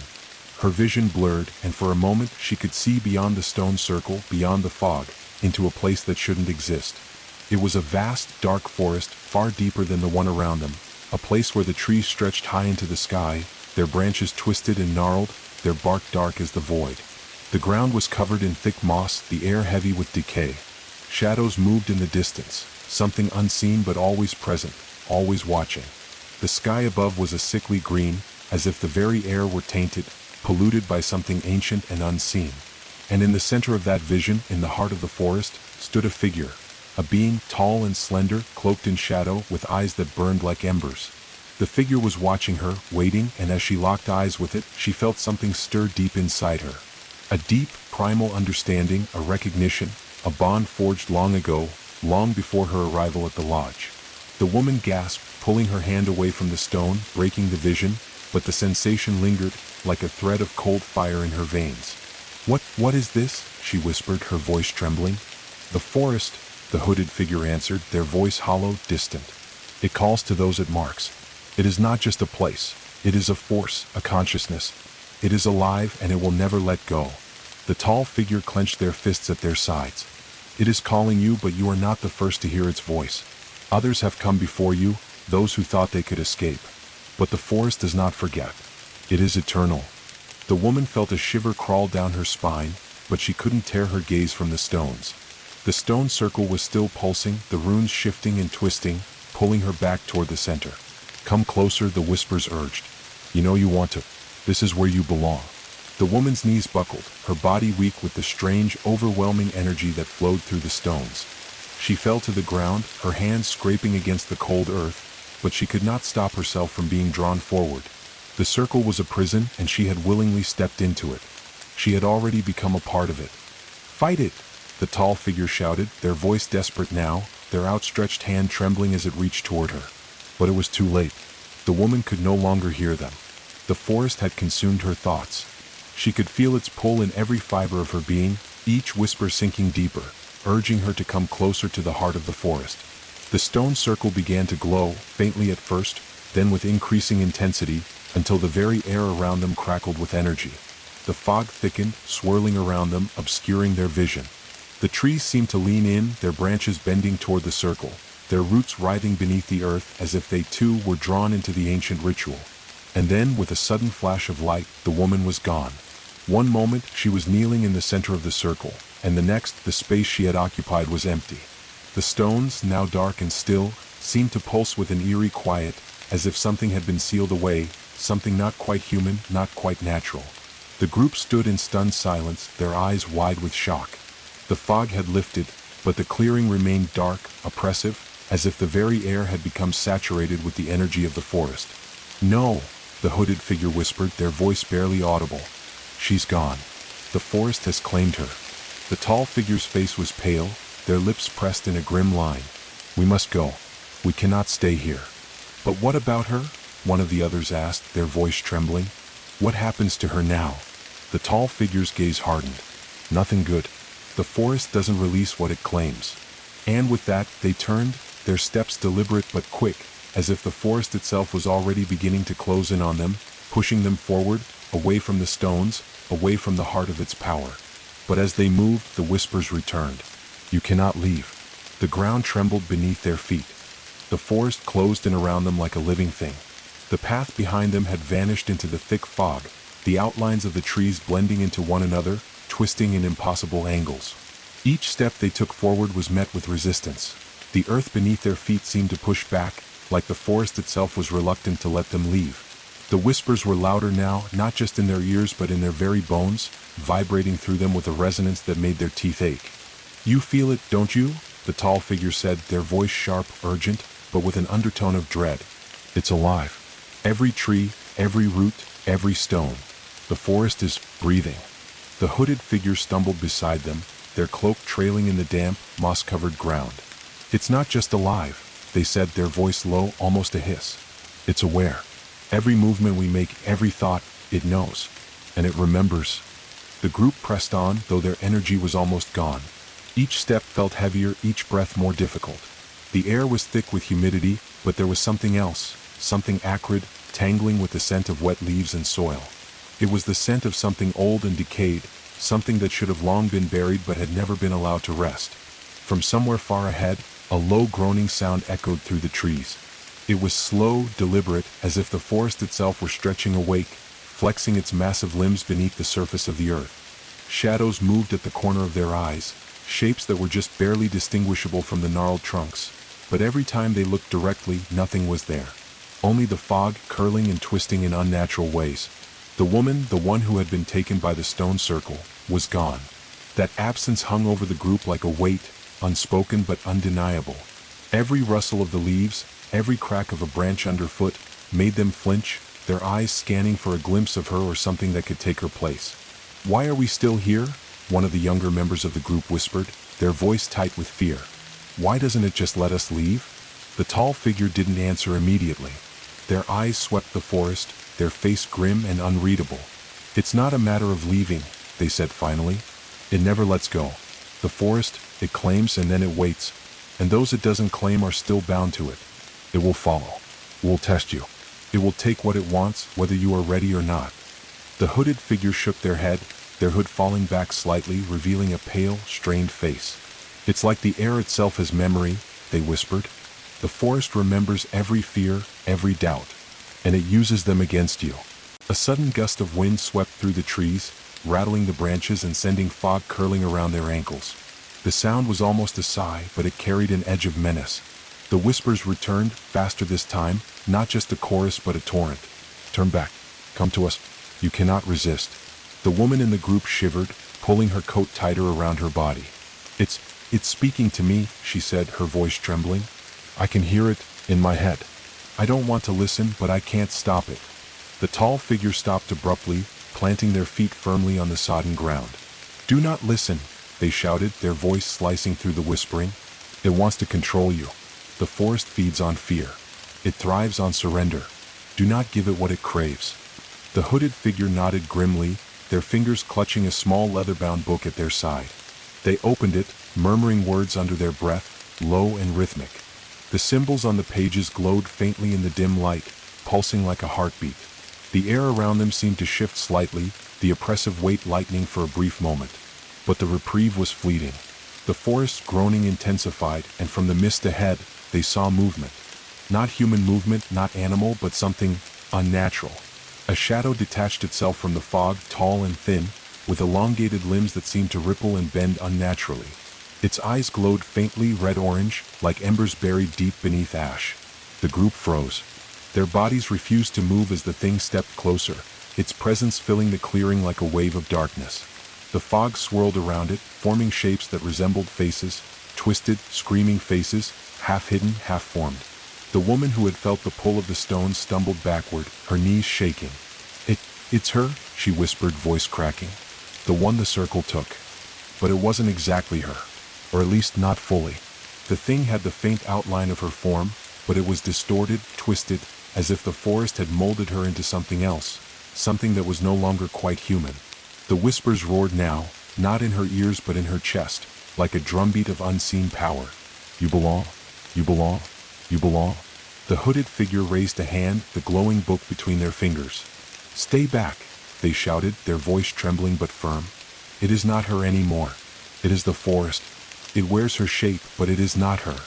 The thing paused, tilting its head as if considering their words, its glowing eyes narrowing. Then it stepped forward, and the fog responded, rising, twisting, moving like water around its form. The forest seemed to breathe with it, every tree bending toward the creature, roots inching along the ground, whispering unseen threats. The tall figure drew a deep breath and moved in front of the group, their hand raised toward the shadow. "We cannot fight it with strength," they said, voice low, almost reverent. "Only with will. Only with fire. Only with the old words." They turned to the hooded figure, who nodded and began chanting louder, the words resonating through the forest, vibrating through the ground and the air alike. The shadows around them recoiled slightly, writhing against the invisible force that now pulsed outward from the group. The woman, half-human, half-forest shadow, screamed, a sound that seemed to come from every direction at once, shaking the very ground beneath them. But the chanting didn't falter. The light from the book grew brighter, blinding in intensity, and the air thickened with a pressure that seemed almost tangible, pushing against the dark shape before them. For the first time, the group felt that they had a chance, not a certainty but a chance, to hold their ground against the forest's claim. The creature hesitated, its ember-like eyes fixed on the book, on the group, on the force that dared oppose it. And then, the ground beneath their feet shuddered violently, the trees groaning as though in anger. Roots sprang from the earth, twisting around the group, pulling at their legs, testing their grip on reality. The shadow thing shrieked, a sound that split the night, and the fog coiled tighter around it, as if the forest itself were attempting to reclaim what it had forged. The battle was not one of flesh and blood. It was a battle of wills. And in the center of the clearing, beneath the heavy fog and the suffocating trees, the struggle between the human and the forest began in earnest. An invisible war fought with ancient power, fear, and desperate hope. The forest reacted like a living predator, coiling and shifting around them, every tree and root moving with deliberate purpose. The fog thickened into a near-solid mass, curling around their legs and ankles, wrapping them in a cold, damp embrace. The whispers had returned, louder than ever, not gentle now but demanding, like 1,000 voices chanting in unison, a chant older than the lodge, older than any living memory. "You cannot resist. You are ours." The shadow thing, her shadow or what had once been her, screeched again, a sound that seemed to come from beneath the earth itself. The ember glow in its eyes flared, illuminating the fog in grotesque bursts of red and orange. Its limbs twisted and elongated unnaturally, reaching toward the group like a wave of inky black water. Every movement it made seemed mirrored by the forest, the branches bending toward it, the roots writhing along the wet ground, and the leaves rustling with a sound that was almost a hiss, almost a growl. The tall figure planted their feet firmly in the mud, raising a hand as if calling down some invisible force. Their voice rang out over the chaos, steady and commanding, "Hold your ground. The forest feeds on fear. Do not let it consume you." The hooded figure repeated the ancient chant, the words rising in a rhythm that made the air thrum. The book in their hands glowed brighter, its pages seeming to pulse with life, a heart beating against the darkness. The energy flowed from the book in a wave that pushed against the fog, forcing it back slightly, though the forest groaned and shifted as if resisting, trying to reclaim the clearing. The shadow thing moved closer, its body bending in ways that defied natural anatomy. Its voice, or the sound it made, was no longer just a scream. It was a torrent of emotions, rage, sorrow, hunger, and despair, all twisted together into a single unbearable howl. The group staggered backward, but the tall figure held firm, their eyes locked on the creature. Suddenly, roots burst from the ground around them like serpents, wrapping around legs and arms, tugging violently. The woman who had narrowly avoided the circle stumbled, screaming as the roots coiled around her ankles. The whispers surged into her mind, demanding surrender, promising release if she gave in, tempting her with visions of safety that dissolved the instant she tried to reach for them. You belong. You belong. You belong. The tall figure moved quickly, lifting their staff-like arm and striking the nearest roots with a forceful motion. A wave of energy radiated from them, and the roots recoiled, shrieking in the soundless language of the forest. Yet even as one attack succeeded, dozens more writhed up from the mud, reaching, twisting, intent on dragging them into the soil itself. The hooded figures' chanting grew louder, more insistent, their hands trembling as they traced symbols in the air. The ground beneath the shadow thing quaked violently, and for a brief moment, the creature faltered, its inky limbs retracting as if afraid. But the forest was relentless. Vines whipped from every direction, cutting through the fog, aiming for the group with precision. They wrapped around arms, legs, and torsos, squeezing and pulling with a strength no human could withstand. The woman's breath came in ragged gasps, her nails clawing at the mud as she tried to free herself. Her heart pounded, not just with fear, but with something else. An odd, creeping awareness that the forest was inside her now, lingering in her veins, in her thoughts, a pulse she couldn't shake. Every whisper, every shadow seemed to be attuned to her, reading her fear, amplifying it. Focus, the tall figure shouted. Do not let it know your fear. They slammed their fist into the ground, and a surge of light erupted from beneath their hand, scattering the roots in a violent explosion of earth and mist. The shadow thing recoiled, shrieking, a sound that rattled the very bones of the forest itself. But the effect was temporary. The fog thickened again, creeping in from all directions, more suffocating than before. Shadows twisted through the fog, forming half-recognizable faces, twisted reflections of the woman who had been taken by the circle, her eyes pleading and accusing at the same time. She was everywhere and nowhere, a reflection of what had been lost to the forest's will. The hooded figure's voice rose to a piercing crescendo. The book glowed so brightly now that the fog trembled at its edges. The energy radiated outward in a pulsing rhythm, each beat like a hammer striking against the oppressive forest. For a moment, the fog thinned, and the shadows writhed in pain, twisting as though burned by some unseen fire. The shadow thing screeched one final time and lunged forward, its elongated limbs snapping toward the group. The tall figure stepped into its path, raising their arms, and the air around them shimmered as if reality itself had thickened, creating a barrier against the creature. The force of its movement hit like a tidal wave, and the ground cracked, the roots twisting and writhing violently. The woman stumbled, almost losing her footing, but the whispers inside her mind had changed. They were no longer just demanding. Now they hesitated, unsure, echoing the disturbance in the forest caused by the chanting and the glowing book. It was a flicker of hope, but fragile, fleeting. This is it, the hooded figure gasped, voice raw from the chant. We have to drive it back, or it will take more than her. It will take all of us. The tall figure nodded grimly, their eyes fixed on the shadow thing. Then we finish this, they said. No turning back. Lightning cracked somewhere far beyond the trees, illuminating the twisted branches, the writhing roots, and the shape of the shadow thing. The forest itself seemed to shudder at the strike, and the night trembled with the promise of a confrontation that would decide who would survive, and who would become one with the dark heart of the forest forever. The night erupted. The forest roared with a life of its own, groaning and twisting as if enraged by the presence of intruders daring to defy it. Roots erupted from the mud like serpents, coiling and snapping at anything that moved. The fog swirled in violent, almost deliberate spirals, forming shapes that resembled human figures. Faces screaming, mouths gaping in silent terror, limbs bent at impossible angles. The group stumbled forward, hearts hammering, lungs burning with each breath, the oppressive weight of the forest pressing down on them as if it were a living wall. The shadow thing, her or what had been her, moved with unnatural grace, flowing through the chaos with limbs that elongated and bent in ways no human should be able to. Every step it took seemed to command the forest. Branches twisted down toward it, leaves forming blades that swished and cut through the fog, roots slithering beneath the ground like hungry snakes. Its ember-like eyes glowed brighter with every moment, reflecting the fire in the tall figure's hand and the faint light emanating from the hooded figure's book.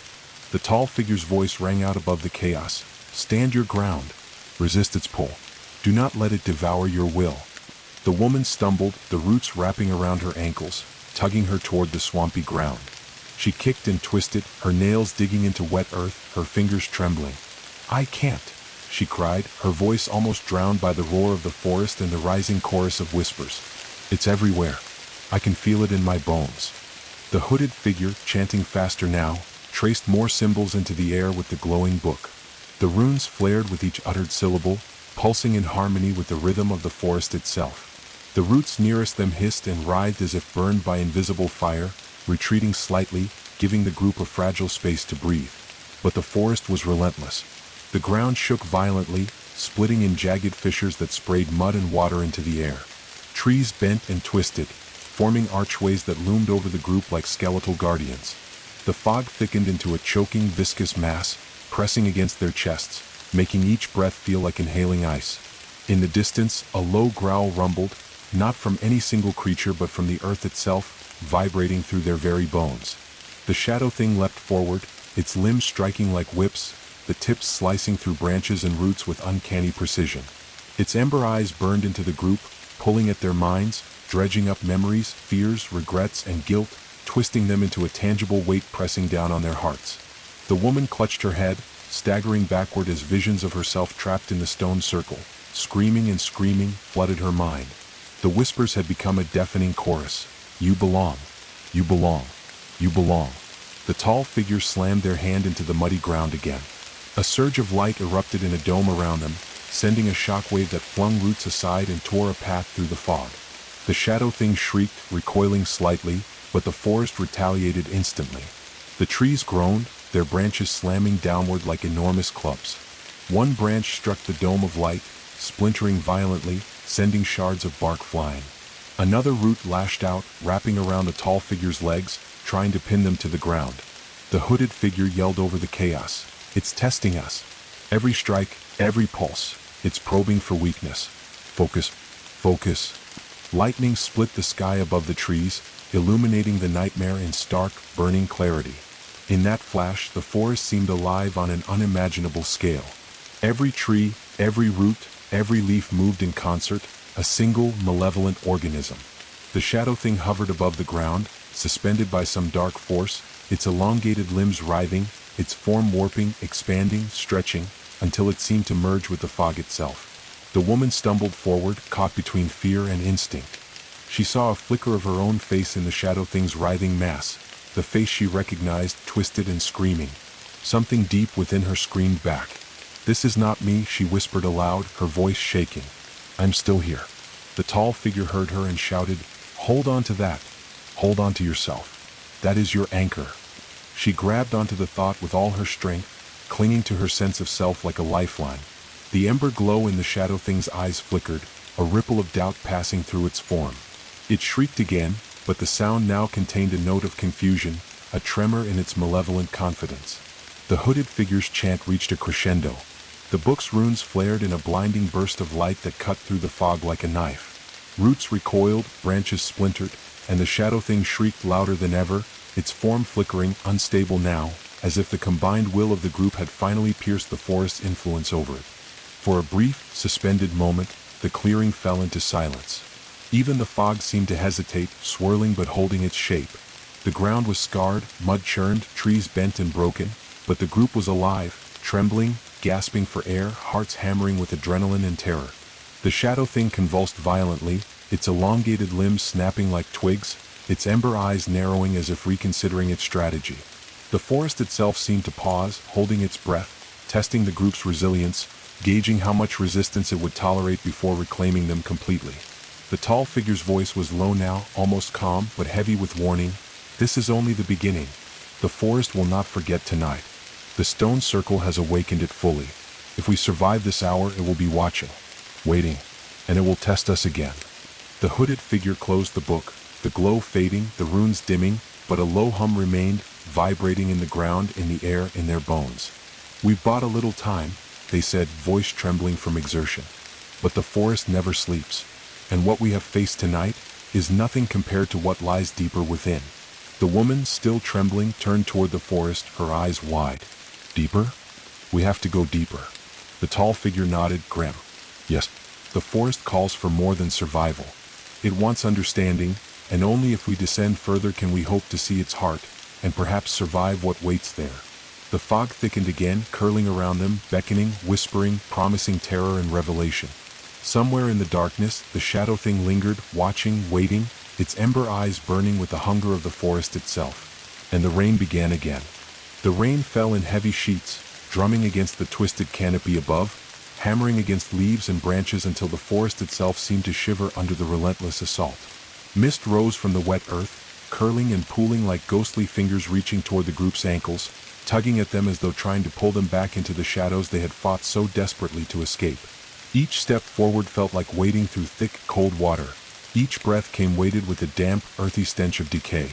The shadow thing had vanished for the moment, melting into the fog like smoke, leaving only the lingering memory of its embered eyes, and the memory of its scream, which had echoed in their minds long after it had dissipated. Yet the forest felt alive in its absence, as though it were holding its breath, watching them carefully, waiting to see who would falter first. The tall figure led, every movement careful, deliberate, as if anticipating traps that weren't yet visible. Their hand rested lightly on the carved staff they carried, a talisman perhaps against the forest's will, but even it seemed insufficient against the magnitude of the darkness surrounding them. The hooded figure followed close behind, clutching the glowing book, muttering protective charms and tracing symbols through the fog. The others followed, trembling, wet, their hearts pounding, their minds teetering on the edge of panic. The woman's thoughts drifted to the stone circle, to the shadow thing that had been her companion, and to the whispers that had filled her head with impossible promises. "It's still inside me," she thought. "It's still there waiting." She felt a cold shiver trace her spine, a faint pull toward the darkness that had swallowed her friend, her reflection, leaving her with a hollow ache she could neither name nor push away. The forest began to change. The trees grew taller, their trunks blackened and gnarled, bark etched with twisting patterns that almost resembled veins. Branches overhead intertwined into a thick, suffocating ceiling, blotting out what little moonlight remained. The rain continued to fall, but now it carried an unnatural weight, a pressure that pressed down on their shoulders, making every step forward an effort against invisible resistance. "This way," the tall figure muttered, voice barely audible above the rain. Their eyes were fixed on a narrow path winding between two enormous oaks, roots arching up and over the ground like the ribs of some giant buried beneath the soil. The path looked unnatural, almost deliberate, as though the forest itself had carved a corridor for them to follow. The hooded figure murmured a warning. "Do not trust the paths entirely. The forest shifts, and these corridors, they are illusions. It bends space, bends perception. What seems straight and safe may lead to death, or worse." The woman's heart raced. "Worse than what we've already seen?" Her voice trembled as she glanced at the remnants of flattened underbrush, where twisted roots seemed to mark the outlines of things long dead, or perhaps never alive at all. The tall figure did not answer immediately. Instead, they moved with careful precision, feeling the ground with each step, testing for instability, as if the earth itself might open and swallow them whole. "The forest is older than any of us," they said finally. "It knows fear, knows pain, knows despair. And it remembers those who dare to walk its heart." The fog thickened to near impenetrable density. The hooded figure raised the book, the dim glow illuminating the carved pages, casting fleeting shadows across the twisted trunks. The air vibrated faintly with a low hum, resonating in their bones, a deep, subconscious vibration that made the hairs on their arms stand on end. "It is alive," the woman thought. "It is thinking." A sudden movement in the fog ahead made them all freeze. Shadows shifted, forming humanoid silhouettes, but their proportions were wrong. Elongated limbs, faces stretched and indistinct, eyes glinting faintly in the mist. The shapes moved in sync with the forest, as if the trees themselves had sprouted these forms. They did not speak, did not move with malice, but their presence carried intent, a slow, inexorable pressure that forced the group to back up slightly. The hooded figure whispered, almost reverently, "Wraiths of the heart, spirits bound to the forest." They are not alive as we understand it. They exist because the forest wills them to exist, and they do not forgive trespassers. The woman shivered, gripping the tall figure's arm. How do we pass them? The tall figure's eyes narrowed. We do not run. We do not fight. We move with the will of our own hearts. It senses fear, but if we step with courage, even trembling, we may pass. But one false thought, one flicker of panic, and it will claim us. As they advanced, the wraith-like shapes drifted closer, circling them without touching, observing. The air grew colder, frost forming in patches on the blackened tree trunks, despite the constant rain. Each step felt like wading through a viscous shadow, heavy and cold, threatening to slow their progress to nothing. Suddenly, a gust of wind swept through the corridor of trees, carrying voices, faint, fragmented, but unmistakable. Whispers of the woman who had been taken by the circle, calling their names. The sound was pleading, seductive, dragging at their minds. Help me, come to me. The voices were layered, echoing and overlapping, impossible to distinguish from the forest itself. The woman faltered, clutching her head, her knees buckling. The tall figure grabbed her, grounding her with a firm, steadying grip. Do not listen, they commanded. These are echoes, not her. The forest twists them to lure you. Focus on your own mind. Focus on reality. The hooded figure chanted rapidly, their voice rising over the rain and the whispers, symbols glowing brighter with every syllable. A barrier of faint light shimmered around the group, warding off the immediate pressure of the wraiths, but the forest itself seemed to murmur in reply, a low, menacing hum that vibrated through the ground and the air alike. The path narrowed further, forcing them into a tight corridor flanked by two massive, blackened trunks. The fog swirled more aggressively here, forming almost tangible shapes, twisting, grasping forms that seemed to reach out with cold intent. Rain dripped in heavier sheets now, hammering against the trees like a drumbeat of warning. Every step forward was an act of defiance against the forest's relentless will. Ahead, through the haze, they glimpsed a faint glow, not from the book, not from any fire, but from the center of the forest itself. It pulsed softly like a heartbeat, drawing them forward, mysterious and magnetic. The tall figure's eyes reflected the light. The heart of the forest, that is where we must go. That is where we may find answers, or perish. The woman's throat tightened. And the shadow thing? The wraiths. They are guardians, the tall figure said grimly. Obstacles. Yes. The forest will not release its secrets easily. But if we survive, we may understand why it calls, why it claims, and why it waits. The group took a collective breath, feeling the weight of the storm, the fog, the whispers, and the pulse of unseen life all around them. One step at a time, they pressed forward, into the heart of a darkness that was older than memory, older than the lodge, older than anything they could have imagined. And as they walked, the forest seemed to lean in closer, as if aware that the trespassers had reached deeper than most dared. The whispers returned, louder, insistent, shaping themselves around their very thoughts. You are not ready, but you cannot turn back. The rain fell heavier. The fog thickened, and the heart of the forest waited. The pulse of the forest grew stronger with every step, a deep, resonant thrum that seemed to vibrate through their bones, through the soil beneath their feet, through the very air they breathed. The narrow path widened into a clearing, though it was unlike any clearing they had seen before. The trees here towered impossibly high, their blackened bark stretching upward until the tops were lost in fog. Their branches intertwined to form a living canopy, dripping with rainwater and moss that hung like thick curtains, swaying gently despite the windless air.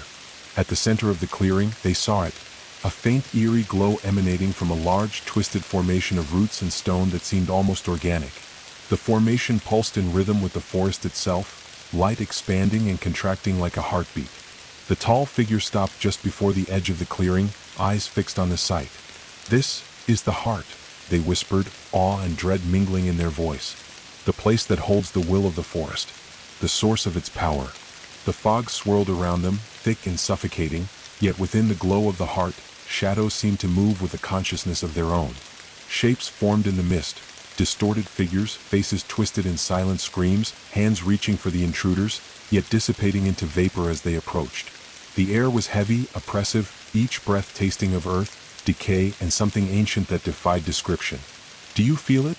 The hooded figure asked, their voice trembling as they held the glowing book before them. It's alive, more alive than the lodge, more alive than the circle. It knows we are here.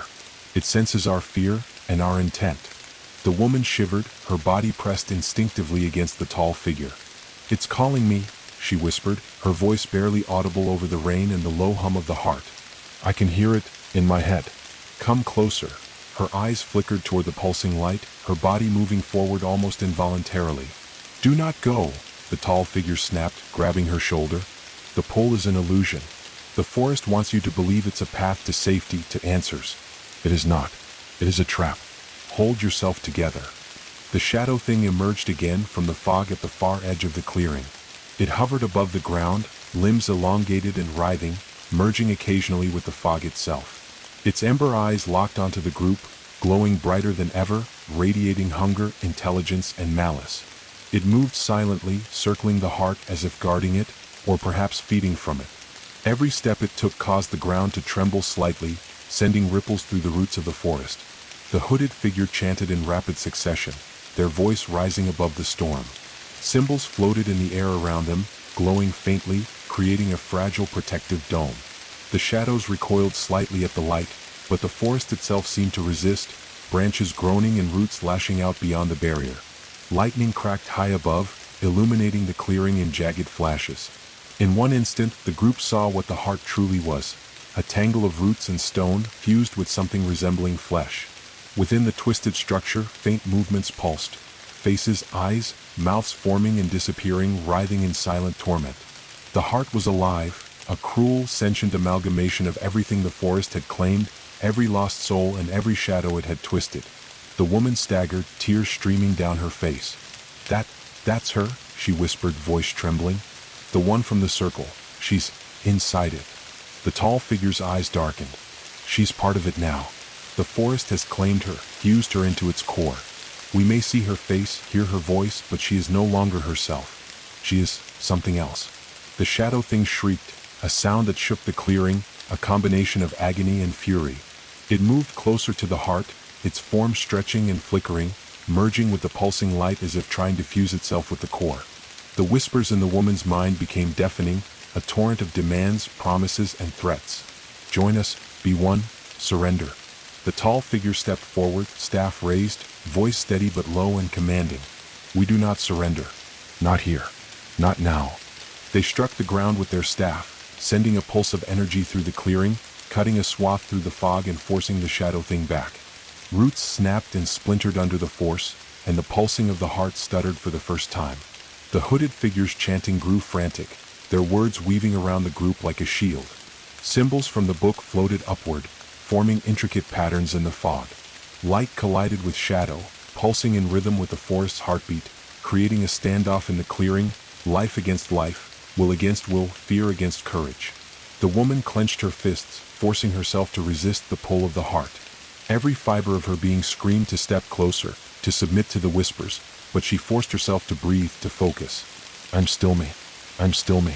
She repeated it over and over, clinging to her identity as the shadow thing shrieked and twisted, attempting to draw her in. The tall figure's gaze swept over the clearing, calculating, sharp. We need to break it, they said quietly, almost to themselves. Not destroy it, that would kill everything inside it. But we can sever the link, force it to release what it has claimed. Focus your will. Stand together.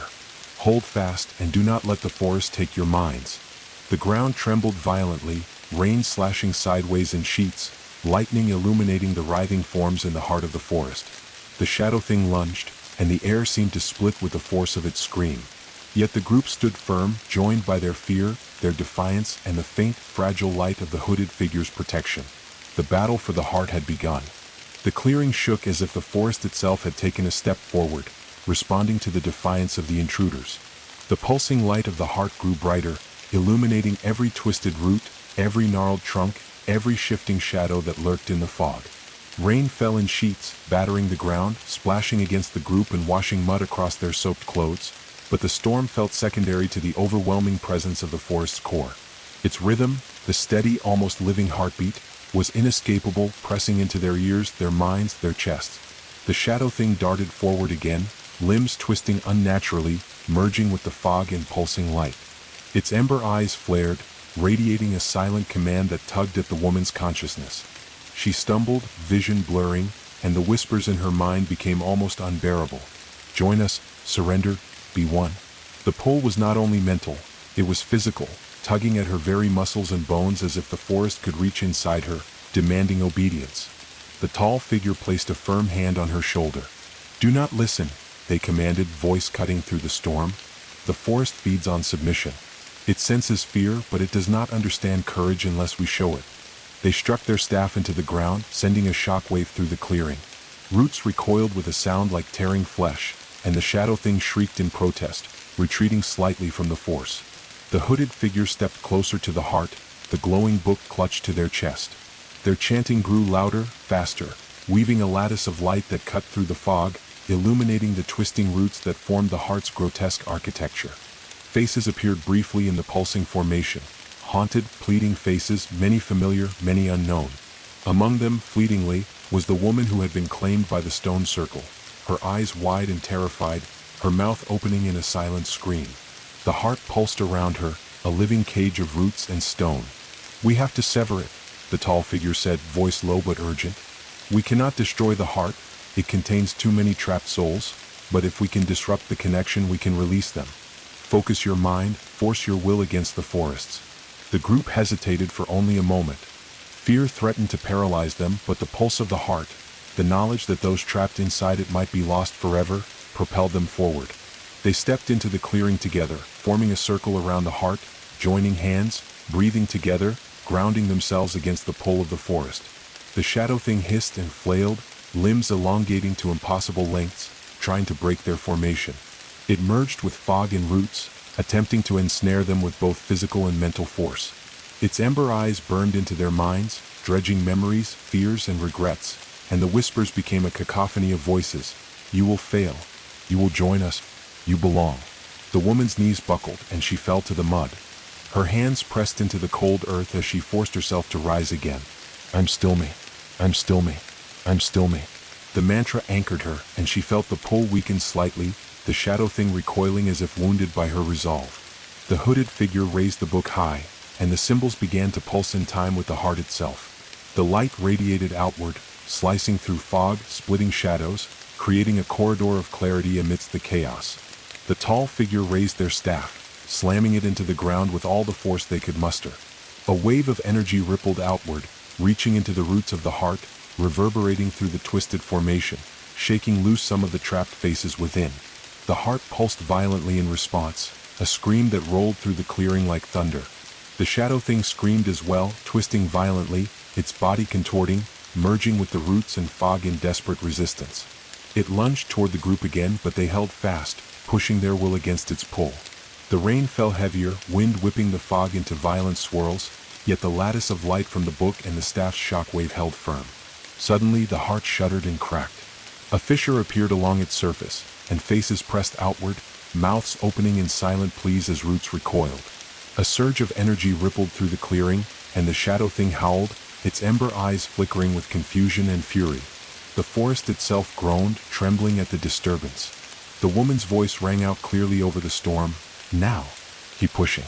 Don't let it pull us in." The tall figure nodded, slamming the staff again, and the hooded figure screamed the final syllables of their chant. The lattice of light flared, enveloping the heart entirely. The pulse slowed, then faltered, and a deafening silence fell over the clearing. The shadow thing collapsed into the fog, no longer moving, its ember eyes extinguished. The heart stilled, and the trapped faces slowly faded, released back to whatever rest they had been denied. The rain softened, the fog began to lift slightly, and the oppressive weight of the forest lessened. Yet the clearing remained surreal. Twisted roots and blackened trunks surrounded them. The heart's broken remains still pulsing faintly, a reminder of the forest's power and hunger. The tall figure lowered their staff, breathing heavily. "It is done, for now. But the forest does not forgive easily. We have disrupted its core, but it will remember, and it will test anyone who returns." The hooded figure closed the book with a soft thud. "We have survived the heart. The souls are freed for now. But the forest watches. It waits. And the lodge, the stone circle, they are only fragments of its will." The woman exhaled slowly, leaning against the tall figure. "We made it, but we're not safe yet, are we?" "No," the tall figure said grimly. "The heart has been challenged, but the forest is far from done. We have survived its wrath tonight, but the storm has only begun. Deeper trials await, and the shadow of the lodge still lingers. The night is far from over, and as they gathered themselves, standing in the drenched, haunted clearing, the forest seemed to exhale, a low, mournful sound that rippled through the trunks, the roots, and the fog. Somewhere beyond, the shadows waited, unseen but present. And the rain continued, relentless, as if washing the forest's secrets deeper into the earth, waiting for the next trespassers to stumble into its dark, living heart. The clearing, though quieter now, still radiated a tangible menace. The heart of the forest had been disrupted, yet its pulse lingered faintly, a slow, ominous thrum beneath the mud and roots, a whisper beneath the rain. The storm had not relented. Rain fell in steady sheets, hammering against the canopy above, turning the ground into a mire of mud and tangled roots. Every step forward was a struggle, the cold wetness seeping into their bones, chilling them despite the adrenaline still coursing through their bodies. The tall figure led the way, staff in hand, eyes scanning the dense undergrowth for any signs of danger. "We have weakened its influence for now," they said, voice calm but carrying a weight of authority. "But the forest does not forgive disruption lightly. The shadows we fought tonight, they were only the surface. Deeper within, the forest will test us in ways we cannot yet imagine." The hooded figure followed closely, gripping the glowing book to their chest. "The heart's disruption has left a fracture," they explained, eyes flicking over the twisted roots and darkened tree trunks. "That fracture draws attention. Creatures, shadows, echoes of the lost souls, it will bring them here. We must remain vigilant. Do not let your minds wander, the forest senses doubt." The woman shivered, pulling her soaked jacket tighter around her. "I keep thinking I see her," she whispered, voice trembling. "The one from the circle, in the fog, in the shadows, watching. I feel her, but she's not herself. She's something else." The tall figure's grip on her shoulder was firm. "That is the danger," they said. "The forest uses what we care for to lure us. Hold on to yourself. Anchor your mind. The shadows are not real. They are tools of the forest. Deception. Illusion." As they pressed deeper, the forest seemed to close around them. Trees leaned inward unnaturally, branches twisting like skeletal arms. Roots jutted from the ground at impossible angles, forming jagged barriers that forced them to climb or crawl. The fog thickened once more, curling around them like a living thing, obscuring paths, hiding unseen dangers, and amplifying every whisper that seeped into their minds. Suddenly, movement flickered at the edge of their vision. Shadows slithered between the trunks, humanoid but distorted, limbs too long, heads bending unnaturally, faces blurred into expressions of silent agony. The air carried a low hum, vibrating against their eardrums, as if the forest itself were testing their focus. The woman froze. "They're following us," she whispered, fear overtaking her words. "Every time I look, they vanish, but I feel them." "They are drawn to us," the hooded figure said urgently. "The fracture in the heart left a lingering signal. The lost, the corrupted, they will seek us out. We must not falter." Roots erupted from the mud suddenly, slithering like serpents, latching onto their legs, tugging and twisting. The tall figure swung their staff, shattering some of the roots, while the others struggled to free themselves. Each root seemed alive, writhing with intent, and the forest groaned, reacting to the resistance of the intruders. From the mist ahead, a faint flicker of light appeared. At first, it seemed like a glimmer of hope, perhaps a sign of safety, but as they drew closer, the truth became apparent. The light formed the shape of the lodge, its familiar silhouette warped and twisted, as though reflected in a dark, watery mirror. Windows glowed with a sickly orange hue, yet no fire burned inside. The door hung slightly ajar, creaking softly despite the absence of wind. The woman stepped back, heart hammering. It's the lodge, but it's wrong. It's alive. "It's an echo," the hooded figure said, voice low. "A projection. A lure. The forest uses fragments of the lodge to guide us, or to trap us. Do not enter blindly. Do not trust what you see." As they approached, the shadows thickened, solidifying into forms that resembled people, but with faces twisted in terror, eyes empty and glowing faintly red. They drifted silently, circling the group, watching, waiting.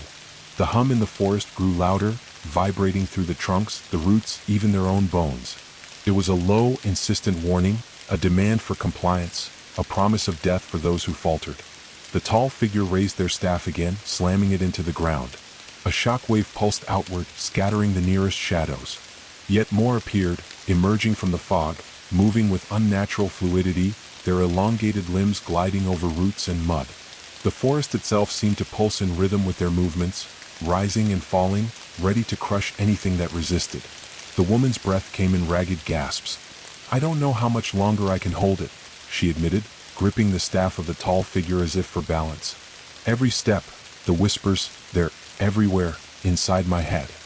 "You anchor yourself," the tall figure said firmly. "Focus. You are still you. That is the forest's weakness. Fear is its weapon, but it cannot touch your will if you stand strong. Together we can survive this." The group moved cautiously forward, the lodge's twisted echo looming ever larger, shadows shifting and writhing around them. Rain fell heavier, drumming against the canopy, washing mud into rivulets that twisted around the roots like veins. The fog thickened into a wall of white, nearly blinding, and every sound, every whisper, every creak of the trees, every splash of rain, was amplified, shaping the forest into a nightmare that pressed relentlessly against their senses. And in the distance, a figure emerged from the doorway of the lodge, human-shaped but impossible in its proportions. It moved with jerky, unnatural motions as if struggling against invisible bonds. The ember eyes burned with a familiar malice, the unmistakable presence of the shadow thing watching, waiting, a sentinel of the forest's will. Its gaze fell on the group, locking onto them with a hunger that chilled their very souls. The forest seemed to pulse with approval, or perhaps anticipation. The lodge, the shadows, the fog, and the heart of the forest itself, they were all converging, orchestrated to test the limits of human endurance, courage, and sanity. The tall figure exhaled slowly, staff raised. "This is where the next trial begins," they said. "Stand firm or the forest will claim all of us." The rain fell harder. The shadows drew closer. And the lodge awaited, alive, sentient, and merciless. The lodge loomed before them, its warped silhouette emerging from the mist like a predator crouched to strike. Its walls were slick with rain, blackened and glistening, roots curling over them as if the forest itself had fused with the structure. Windows glowed a dim, sickly orange, the light flickering in impossible patterns, casting shadows that danced and stretched across the surrounding trees. The doorway, hanging ajar, exhaled a faint warmth, a deceptive invitation that carried the scent of charred wood, wet earth, and something far fouler beneath. The tall figure paused at the threshold, staff planted firmly in the mud. "The lodge is alive," they said, voice low and measured. "Not in the way we understand life. It moves, reacts, adapts. Its hallways shift, its rooms rearrange. Do not trust your senses. Do not trust your mind. The forest will extend through this place, using architecture as a weapon." The woman swallowed hard, trembling. "It feels wrong, like it's breathing, like it's watching me." "It is," the hooded figure said, holding the glowing book before them. "Everything you see here is an extension of the forest's mind. The lodge remembers the lives it has absorbed, the fears it has witnessed, and it twists them into traps. Every step you take, it measures. Every glance, every thought, every heartbeat, it knows. And it will use that knowledge against you." The woman's hands shook as she clutched the tall figure's arm. "And the shadow thing?" she whispered. "It's here too, isn't it?" The tall figure's gaze hardened. "It is part of the lodge now, bound to the structure in the forest. It will appear when it senses weakness. And it will strike." They stepped into the doorway together, rain from outside dripping onto the warped wooden floorboards. The smell of wet earth was heavier here, mingling with decay and something almost metallic. The interior of the lodge shifted imperceptibly as they moved, walls bending, ceilings lowering, windows stretching. The door they had entered through vanished behind them, replaced by another hallway they hadn't seen before. The light from outside dimmed, leaving only the faint glow of the book and the soft pulse of the forest's heartbeat echoing through the walls. The shadows moved first. Humanoid shapes emerged from corners, stretching unnaturally, faces blurred into silent screams, eyes glowing faintly red. They drifted closer, gliding over the warped floorboards with jerky, unnatural motion. Their presence pressed against the group's minds, tugging at memories, dredging up guilt, fear, regret. The whispers returned, louder now, layered and insistent. "You belong. You cannot leave. We have waited for you." The woman stumbled, nearly falling into the grasping shapes, but the tall figure's staff swung in a wide arc, sending a shockwave that scattered the shadows momentarily. "Keep moving," they commanded. "Do not let them touch your mind. Focus on each other. Anchor yourselves." The hooded figure chanted rapidly, tracing glowing runes into the air. The light flared, creating a fragile bubble of clarity around the group. The shadows hissed and recoiled, but they were patient, circling, probing for weaknesses. The hallways of the lodge twisted and shifted again. Rooms appeared and disappeared, Doors opening into walls, staircases leading nowhere, hallways bending impossibly. The forest's pulse seemed to guide the architecture, forcing the intruders deeper, testing their resolve. The woman's voice quavered. "It's showing me memories, things that haven't even happened yet. What is this place?" "It is the forest's mind," the tall figure said grimly, "a reflection of its will. Every fear you carry, every shadow you have faced, it can manifest here. The lodge is a map of terror, and we must navigate it carefully. One wrong thought, one faltering heartbeat, and we risk being trapped forever." A sudden creak echoed through the hallway. The ember eyes of the shadow thing appeared at the end of the corridor, glowing brighter than ever. It moved closer with that unnatural grace, limbs stretching and contorting, merging intermittently with the walls and floor. Its presence was oppressive, a tangible weight on the chest, a cold that seeped into the marrow. The tall figure swung their staff again, forcing the shadow thing back, but the corridor itself shifted. Walls expanded and contracted, floors undulating like waves. The shadows from the corners merged with the fog that had seeped into the lodge, thickening into tangible forms that lunged for the group. The hooded figure raised the book higher, chanting in desperation. Light flared, pushing back the darkness, but the lodge resisted, bending around the illumination. The pulse of the forest's heart echoed through the walls, strong and relentless, synchronizing with the shadow thing's movements. Every step the group took became a battle against gravity, perception, and the creeping influence of the forest's will. The woman gritted her teeth, forcing herself to step forward despite the oppressive weight. "I'm still me. I'm still me." She repeated the mantra, each repetition a tether to her own reality, to the life she refused to surrender. The shadow thing shrieked at the defiance, a sound that twisted the hallways, making doors slam, floorboards warp, and shadows pulse violently. The tall figure's eyes swept over the warped lodge. "The forest wants us to break," they said, voice firm. "It wants fear. It wants despair. But it cannot control us if we hold our minds. Keep moving and trust in your own will. The heart has been disrupted. It can be done. But the lodge will test us to our limits first." The rain outside intensified, hammering against the lodge like drums, merging with the pulse of the forest, the whispers of the shadows, and the scream of the shadow thing into a symphony of terror.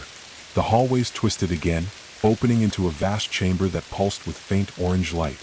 The air smelled of iron and wet earth, thick and suffocating, and in the center of the chamber, the lodge's echo of the heart flickered, a smaller, twisted replica of the forest's core, throbbing like a second heartbeat. The group froze for a moment, eyes wide. The tall figure exhaled slowly. "This is it," they said.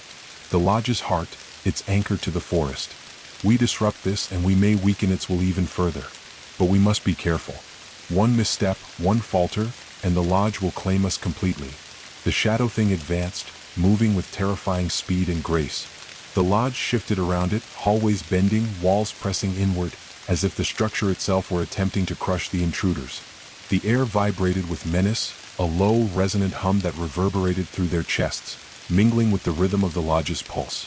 The woman's hands shook as she stepped forward, repeating her mantra silently. "I'm still me. I'm still me. I'm still me." She felt the grip of the tall figure's hand steadying her, grounding her in reality, and she drew a deep, shivering breath. The tall figure raised their staff and pointed toward the lodge's pulsing core. "Now," they commanded, "focus your will. Stand together. Do not let the shadows or the lodge bend your minds.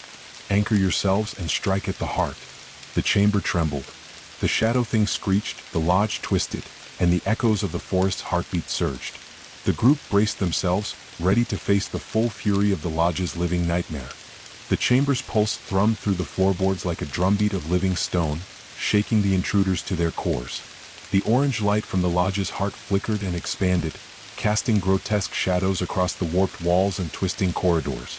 The shadow thing hovered at the edge of the chamber, ember eyes locked on the group, its body melding with the shifting architecture, limbs stretching impossibly as if the lodge itself had given it new strength. The tall figure's voice cut through the oppressive hum. "Brace yourselves. Everything you see here is designed to break your focus. The lodge feeds on fear, on hesitation. Stand together. Do not falter." The woman tightened her grip on the staff, repeating her mantra with every tremor of her body. "I am still me. I'm still me. I'm still me." The words anchored her to reality, though the lodge bent and warped around them, walls breathing, floors rippling, shadows curling in unnatural spirals, attempting to draw her mind into chaos. The hooded figure stepped forward, holding the glowing book above their head. Cymbals pulsed in rhythm with the lodge's heartbeat, light slicing through the fog of shadows. "Now," they said, voice urgent. "Strike together. Focus your will on the heart. Anchor your minds to one another. We disrupt this, and the lodge may be forced to release its grip."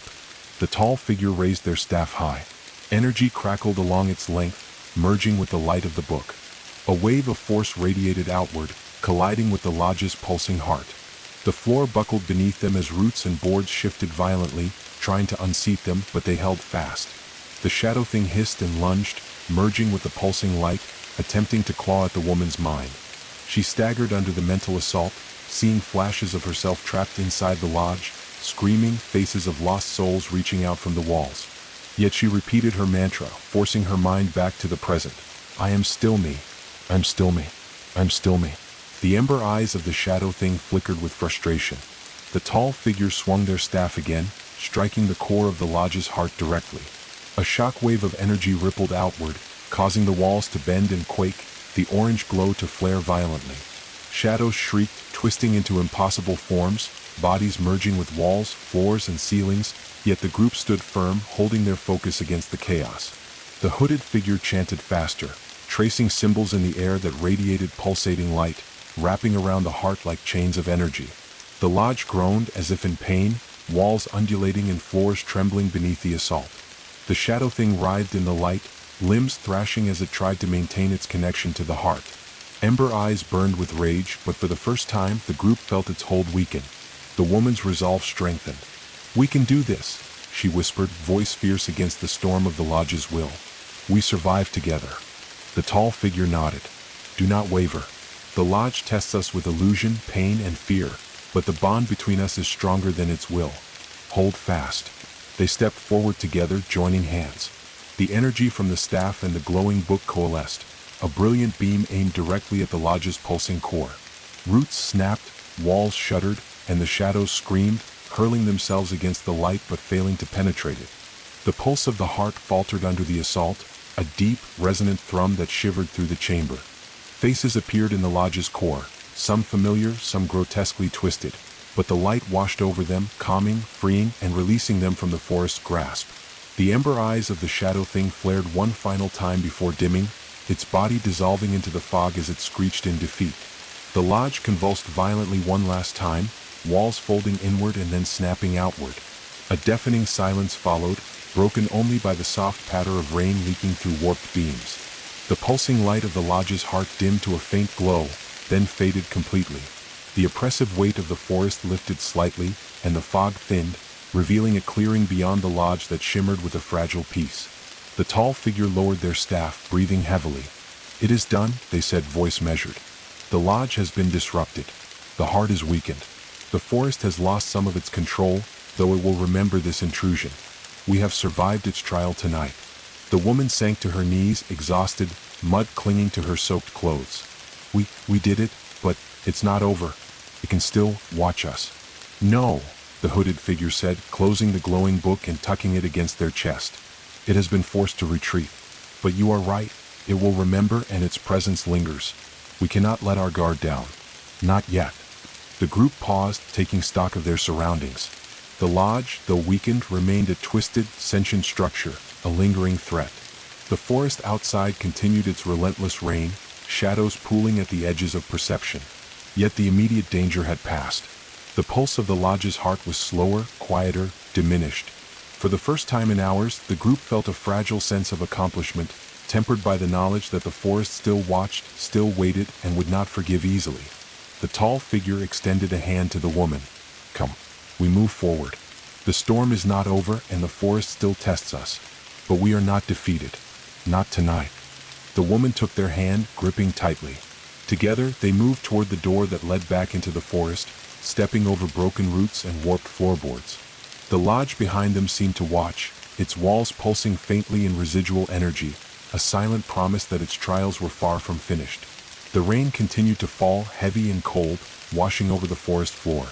Shadows receded slightly, giving the group room to breathe, but the pulse of the forest lingered in the earth beneath their feet, a reminder that the battle for survival was only part of the night's challenge.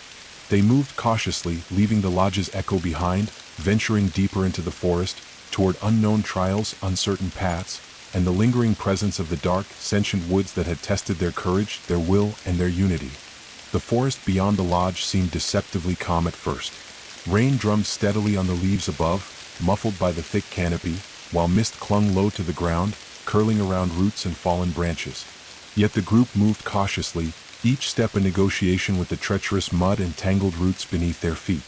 The distant pulse of the lodge's disrupted heart echoed faintly in the air, a subtle reminder that the forest still held its influence.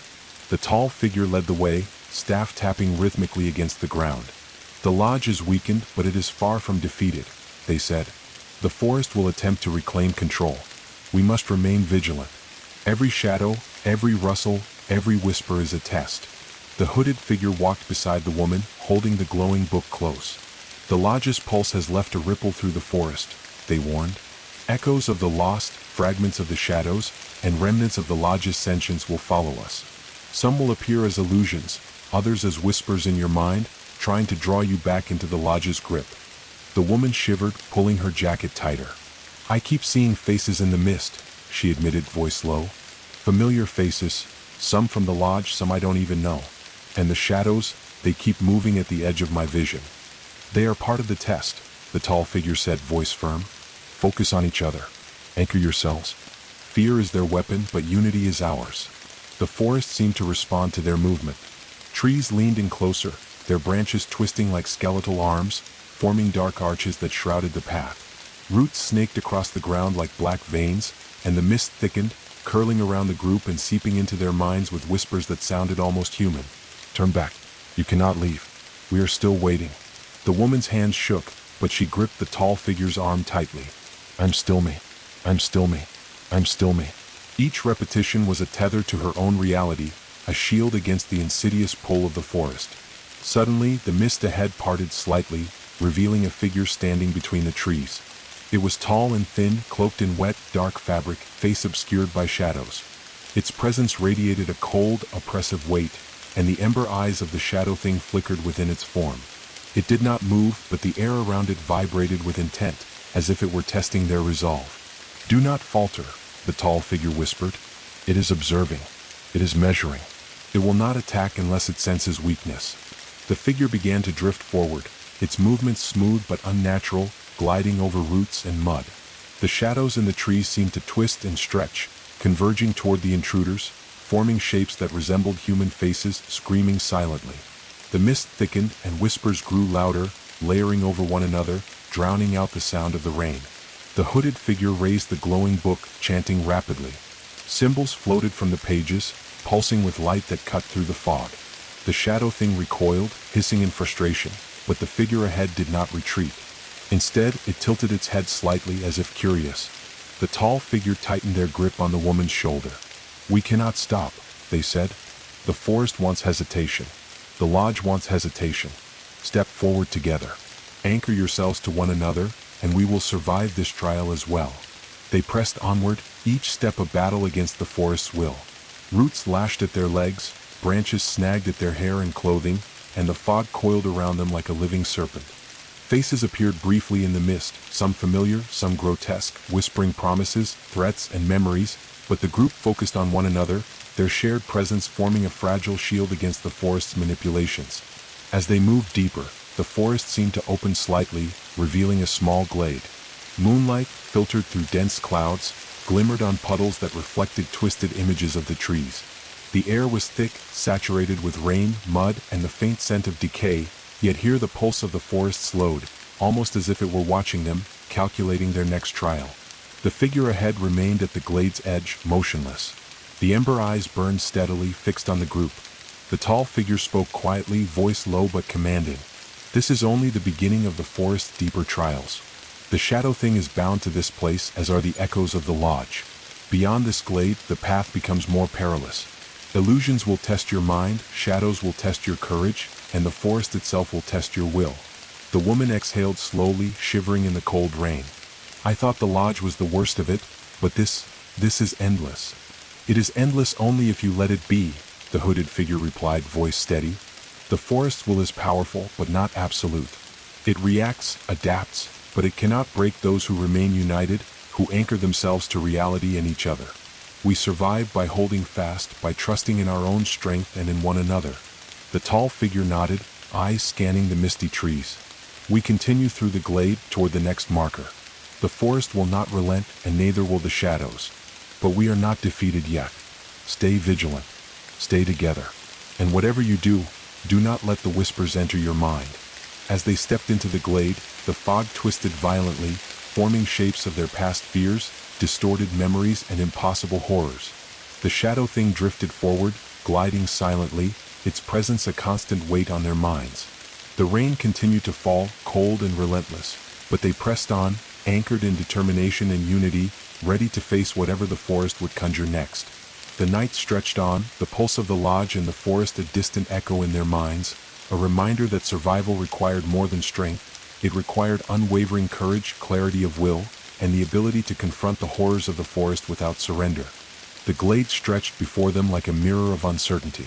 Rain-slicked leaves glimmered in the dim moonlight, each puddle reflecting shapes that moved differently than reality, shadows bending and twisting as if alive. The forest was quiet now, deceptively quiet, but the pulse of the lodge and the distant remnants of the heart throbbed faintly beneath the mud and roots, a steady reminder that their trials were far from over. The tall figure led the group carefully, staff tapping against the earth, every step measured. The forest is testing your minds now, they said quietly. Physical threats can be seen, avoided, fought. But illusions are different. They target your fears, your regrets, the doubts you try to hide from yourselves. Remember what I said, anchor yourselves to each other and to your own reality. The hooded figure held the glowing book higher, the symbols casting shifting patterns of light across the trees. The forest uses memory as a weapon, they said. Faces, places, voices. It will reach into your mind, twist your own past against you, and attempt to fracture your unity. Ignore what you see. Trust what is here, what is real, what is shared between us. As they pressed forward, the mist thickened again, curling around them with unnatural patience. Shapes flickered at the edge of their vision, people they had known, loved, or feared. Some called their names softly, others screamed in torment, reaching out with distorted, elongated hands. The shadows were everywhere, but no physical contact came. Still, the whispers gnawed at their minds, insidious and persistent. You will fail. You are not strong enough. Leave them behind. The woman stopped suddenly, staring at a puddle that reflected her own face, but older, twisted with fear, with eyes hollow and dark. No, that's not me, she whispered, voice shaking. But the reflection moved independently, raising a hand as if beckoning her to step closer. Don't go, she cried, gripping the tall figure's arm. They are projections, the tall figure said firmly, voice cutting through the whispers. The forest is reaching for your fears. Do not let them dictate your actions. Step away from the reflection. Anchor yourself. She closed her eyes tightly, taking a deep breath, feeling the hand of the hooded figure on her shoulder, grounding her. I'm still me. I'm still me. I'm still me. The reflection's hand stretched toward her anyway, tendrils of fog curling from its form, but she forced herself to step backward, breaking the illusion. It shattered like glass, rippling across the puddle before dissolving into mist. Ahead, the path forked, the forest splitting into impossible angles, each corridor twisting unnaturally. Trees bent inward, forming archways that were not identical to one another, and shadows pooled thickly between roots and trunks. From the corner of her eye, the woman saw figures moving, half human, half shadow, limbs bending in ways that defied anatomy. The shadow thing had returned, its ember eyes glowing faintly, body merging and unmerging with the fog. It didn't attack yet, but its presence was suffocating, pressing down on her chest, making each breath a battle. We keep moving, the tall figure said, staff tapping with steady rhythm. Do not engage unless necessary. The forest wants us to turn on one another, to fracture. Ignore its calls, its temptations. Focus on the shared path. Together we are stronger than its illusions. The hooded figure murmured a chant, and symbols of light floated around the group, forming a fragile barrier. The mist twisted against it, snaking tendrils that tried to pierce the glow, but it held, creating a small sanctuary of clarity. Within it, the group could see the distorted shapes and reflections, but they remained outside their reach, powerless for the moment. Suddenly, the shadow thing lunged, not with physical attack, but into their minds. Each intruder was bombarded with visions, the The woman saw herself abandoned in the lodge, screaming silently as roots consumed her. The tall figure saw a version of themselves turning their back on the others, leaving them trapped in the forest forever. The hooded figure saw the book burning in their hands, its protective light snuffed out, leaving them vulnerable. Pain and fear surged through them, sharp and paralyzing, but they forced themselves together. "Hold my hand," the tall figure shouted. "Anchor yourselves. We face this together." Their joined hands became a conduit of willpower. The light from the book pulsed stronger, intertwining with the staff's energy, washing over the visions, breaking their hold on reality. The illusion screamed and twisted, merging back into the fog, dissipating with a final echo of despair. Breathing heavily, the group stepped forward again, the path slowly straightening, though the forest remained alive with unseen eyes and lurking whispers. Mud clung to their boots, rain dripped from their hair, and every sense was alert, yet they had survived the first true test of the mind. The tall figure exhaled, eyes scanning the dense trees. "The forest tests not only our bodies but our minds. We survived this illusion.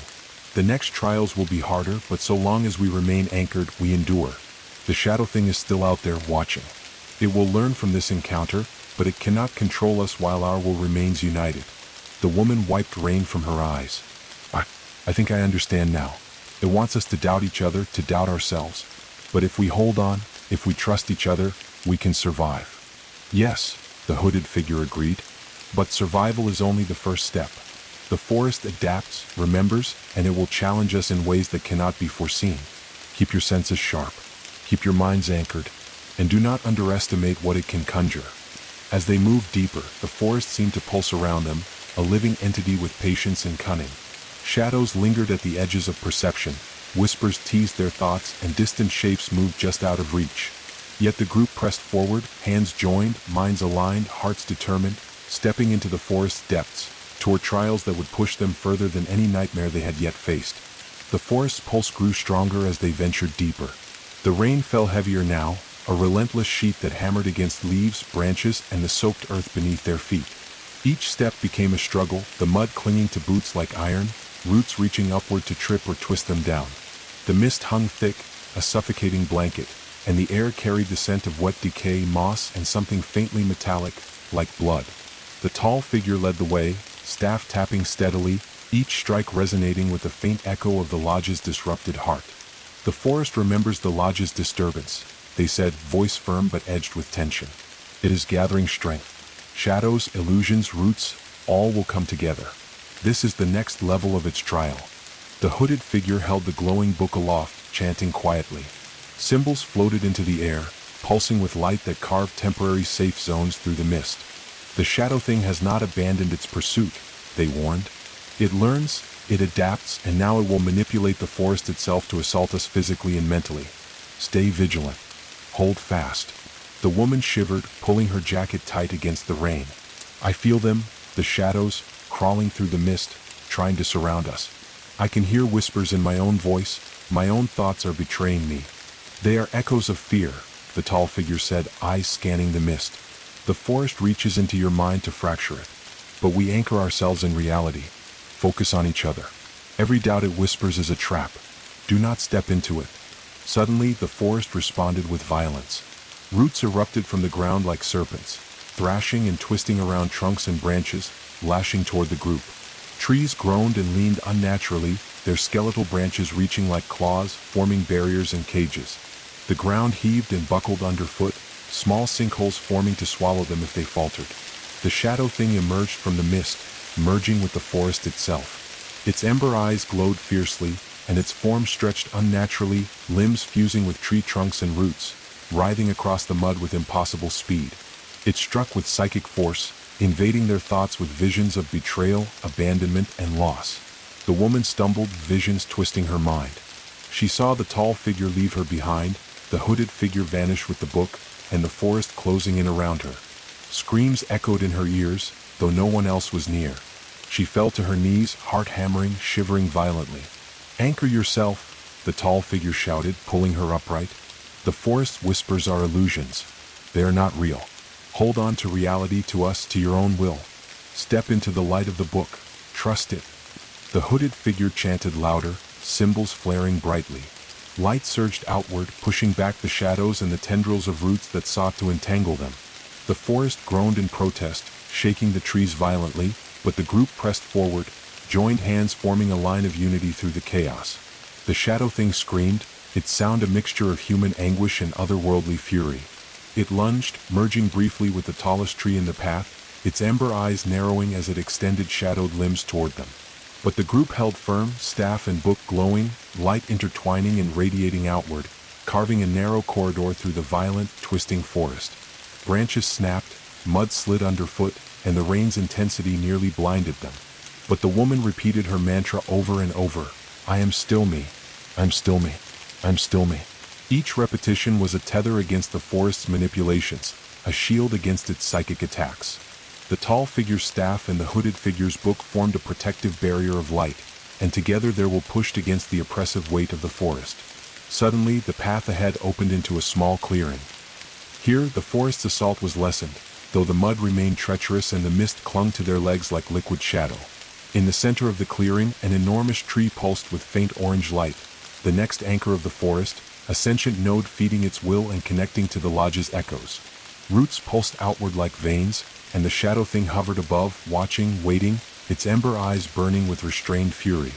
"This is the next trial," the tall figure said, voice steady but tense. "We disrupt this node and we weaken the forest's hold. But it will fight tooth and nail. The shadow thing will test our minds, the forest will attack our bodies, and illusions will assault our senses. Together we strike, or we fall." The woman's grip tightened on the staff. "Then we strike," she said, voice firm despite the shaking in her knees. "Together." The group stepped forward into the pulsing light, rain drenching them, mud sucking at their boots, shadows swirling like smoke around their feet. Roots shot toward them like living spears, branches lashed, and whispers screamed through their minds, but they held fast, hearts aligned, will unbroken. The tall figure swung their staff at the tree's glowing core. Energy erupted in a shockwave, roots snapping, the ground shuddering violently. The hooded figure traced glowing runes in the air, chaining the energy into the node, preventing it from regenerating. The shadow thing shrieked, descending with unnatural speed, fusing with the roots and branches in a desperate attempt to overwhelm the group. The woman, chanting her mantra and focusing on the glowing light, stepped directly into the pulsing core. Pain and fear tried to claw at her mind, visions of loss and failure searing her thoughts, but she forced herself onward, allowing the energy to flow through her, anchoring it, strengthening the disruption. The shockwave intensified. The tree groaned and convulsed, roots thrashing violently before collapsing into the mud, the glowing pulse fading. The shadow thing shrieked one final, ear-splitting scream before dissolving into the mist, ember eyes fading to nothing. The forest's assault lessened noticeably, the whispers quieted, shadows receded slightly, and the oppressive weight that had pressed on their minds lifted just enough for them to breathe. The tall figure lowered their staff, breathing heavily. "It is weakened," they said, voice steady but strained. "The forest node is disrupted, but it will recover. Its memory of the lodge persists, and the shadow thing will return if we falter. But we have survived this trial, and survived we must, for the next awaits." The woman sank to her knees, rain running down her face, mud clinging to her clothes. I didn't think we'd make it," she whispered, voice trembling. "But we did." "Yes," the hooded figure said, closing the glowing book. "We did. But survival is temporary. The forest remembers, adapts, and it will push us further. The night is far from over, and deeper trials await. Hold your focus, guard your minds, and trust in each other. Only then can we continue." The group rose slowly, stepping carefully over broken roots and puddles of mud. The rain continued its relentless fall, but the clearing offered a brief reprieve from the worst of the assault. Beyond the clearing, the forest loomed darkly, shadows stretching, branches reaching, mist curling like fingers ready to grasp. The pulse of the lodge's disrupted heart faintly echoed in the distance, reminding them that their fight was far from over.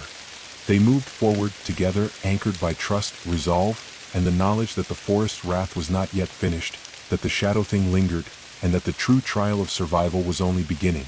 The forest beyond the clearing was darker, denser, and far more oppressive.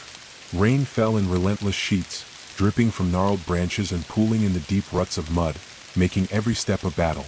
The mist clung to the trees, thickening with every movement, curling around roots and trunks like living smoke. The air was heavy with the scent of wet earth, decaying foliage, and something faintly metallic, an undercurrent of something that had been claimed by the forest long ago. The tall figure led the way with careful precision, staff tapping against the mud to test each step. "We've weakened the forest node," they said quietly, voice low but steady. "But the echoes of the lodge remain. The shadow thing may have faded, but remnants linger. The forest will attempt to recreate what we disrupted, using fragments of memory and fear. This next section will test not only our courage but our ability to hold on to reality." The hooded figure held the glowing book high, its runes casting flickering light through the mist. "The forest remembers every step we take, every fear we resist, every shadow we fight. It will conjure the lost, souls trapped by the lodge and twisted by the forest's will. Their voices, their faces, may appear as allies or threats. Do not trust what you see. Trust only your reality and each other." As they moved, shapes began to coalesce in the mist, faint, flickering forms at first, like apparitions reflected in rain-soaked glass. Slowly, they grew more distinct. Figures of people, many wearing the same mud-stained clothes as those who had entered the forest before, their faces twisted in expressions of agony, despair, and pleading. The whispers of their voices layered over one another, rising to a chorus that tugged at the group's hearts and minds. "Join us. We are lost. You cannot escape." The woman's heart pounded in her chest. I recognize some of them," she whispered, her voice trembling. "But they can't be real. They're gone." "The forest?" She swallowed hard, gripping the tall figure's arm. "It's using them." "Yes," the tall figure said grimly. "The forest takes what it can, molds it, and projects it against us. These echoes are not real. They cannot harm us unless we let them." A figure stepped forward from the mist, and the woman froze. It was a man she had known long ago, someone she had loved and lost. His eyes were hollow, flickering with ember light, and his mouth moved silently, whispering her name over and over. Her breath caught, and the shadows behind the figure seemed to reach out, twisting the mist into long, skeletal fingers. "Do not engage," the hooded figure commanded sharply. "They are illusions, anchors of the forest's will. Step past them. Focus on the path and each other." The woman forced herself to take a step forward, despite the figure's imploring gaze. "I'm still me. I'm still me. I'm still me." The mantra became a shield, a tether, and the apparition shivered, flickering violently before dissolving into mist. Yet more figures emerged, faces of the lost, twisted and malformed, each whispering, pleading, or screaming. The forest had become a stage of the lost and broken, a hall of echoes designed to break their minds. Roots began to surge from the ground in rhythm with the apparitions, twisting like serpents around the intruders' feet. Mud sucked at their boots, branches whipped at their faces, and the rain hammered down like 1,000 needles. Each step forward was a struggle against both physical and psychological assault. The shadow thing reappeared, merging with the mist and the apparitions, its ember eyes glowing brighter than ever. It moved with unnatural speed, weaving through illusions, attempting to isolate each member of the group and overwhelm them with visions of despair. Its shriek pierced the storm, and the ground trembled beneath them. The tall figures swung their staff, sending a wave of energy through the mist. Illusions scattered like leaves in wind, and the shadow thing hissed, momentarily retreating. The hooded figure chanted faster, drawing intricate runes in the air that pulsed brightly, forming a protective barrier around the group. The woman gritted her teeth, repeating her mantra aloud, feeling her mind claw back from the brink of despair. "I am still me. I'm still me. I'm still me." Even as the illusions dissolved, the whispers lingered, echoing in their minds. Fragments of conversations, lost memories, and fears that the forest had harvested and amplified. The group pressed forward, each step a battle of will, dragging mud from their boots, water from their hair, but refusing to let the forest dictate their minds. Ahead, the forest opened slightly into another clearing. This one was smaller, darker, and surrounded by massive, twisted trees whose trunks pulsed faintly with orange light, the last anchor of the forest's current influence. The air here was thick with the smell of decay and the metallic tang of iron. Shadows pooled at the edges of the clearing, but they no longer advanced immediately, as if waiting for the intruders to make the next move. "This is it," the tall figure said, exhaling heavily. "The final note of this trial. We disrupt it and we weaken the forest further. But the echoes, the lost, the shadow thing, they will not retreat quietly. Prepare yourselves for the worst." The woman swallowed, mud clinging to her clothes, rain dripping down her face. "Then we do this together. We survive together." The hooded figure nodded, holding the glowing book aloft. "Together. Our unity is our strength. Our will is our shield. Now strike at the forest's heart and end this trial, or be consumed by it. Roots twisted violently, shadows stretched, and the mist coiled around them as they stepped forward into the clearing, hearts aligned, minds anchored, prepared to face the forest's ultimate test and the echoing remnants of the lodge one final time. The clearing was a crucible of sound, motion, and oppressive weight. Rain fell in a relentless sheet, hammering the canopy and pooling in the uneven earth beneath their feet. The air was thick, saturated with mud, decay, and the metallic tang of long-forgotten blood. The enormous twisted trees surrounding the clearing pulsed faintly with the same orange light as the lodge, their bark rippling as if the forest itself breathed. Shadows pooled in unnatural corners, writhing and reaching as if the very mist had learned to move with purpose. The tall figure held their staff high, the tip glowing with a faint, steady light. "This is the forest's heart," they said, voice calm but taut with tension. "Every pulse you feel, every shadow, every whisper, it comes from here.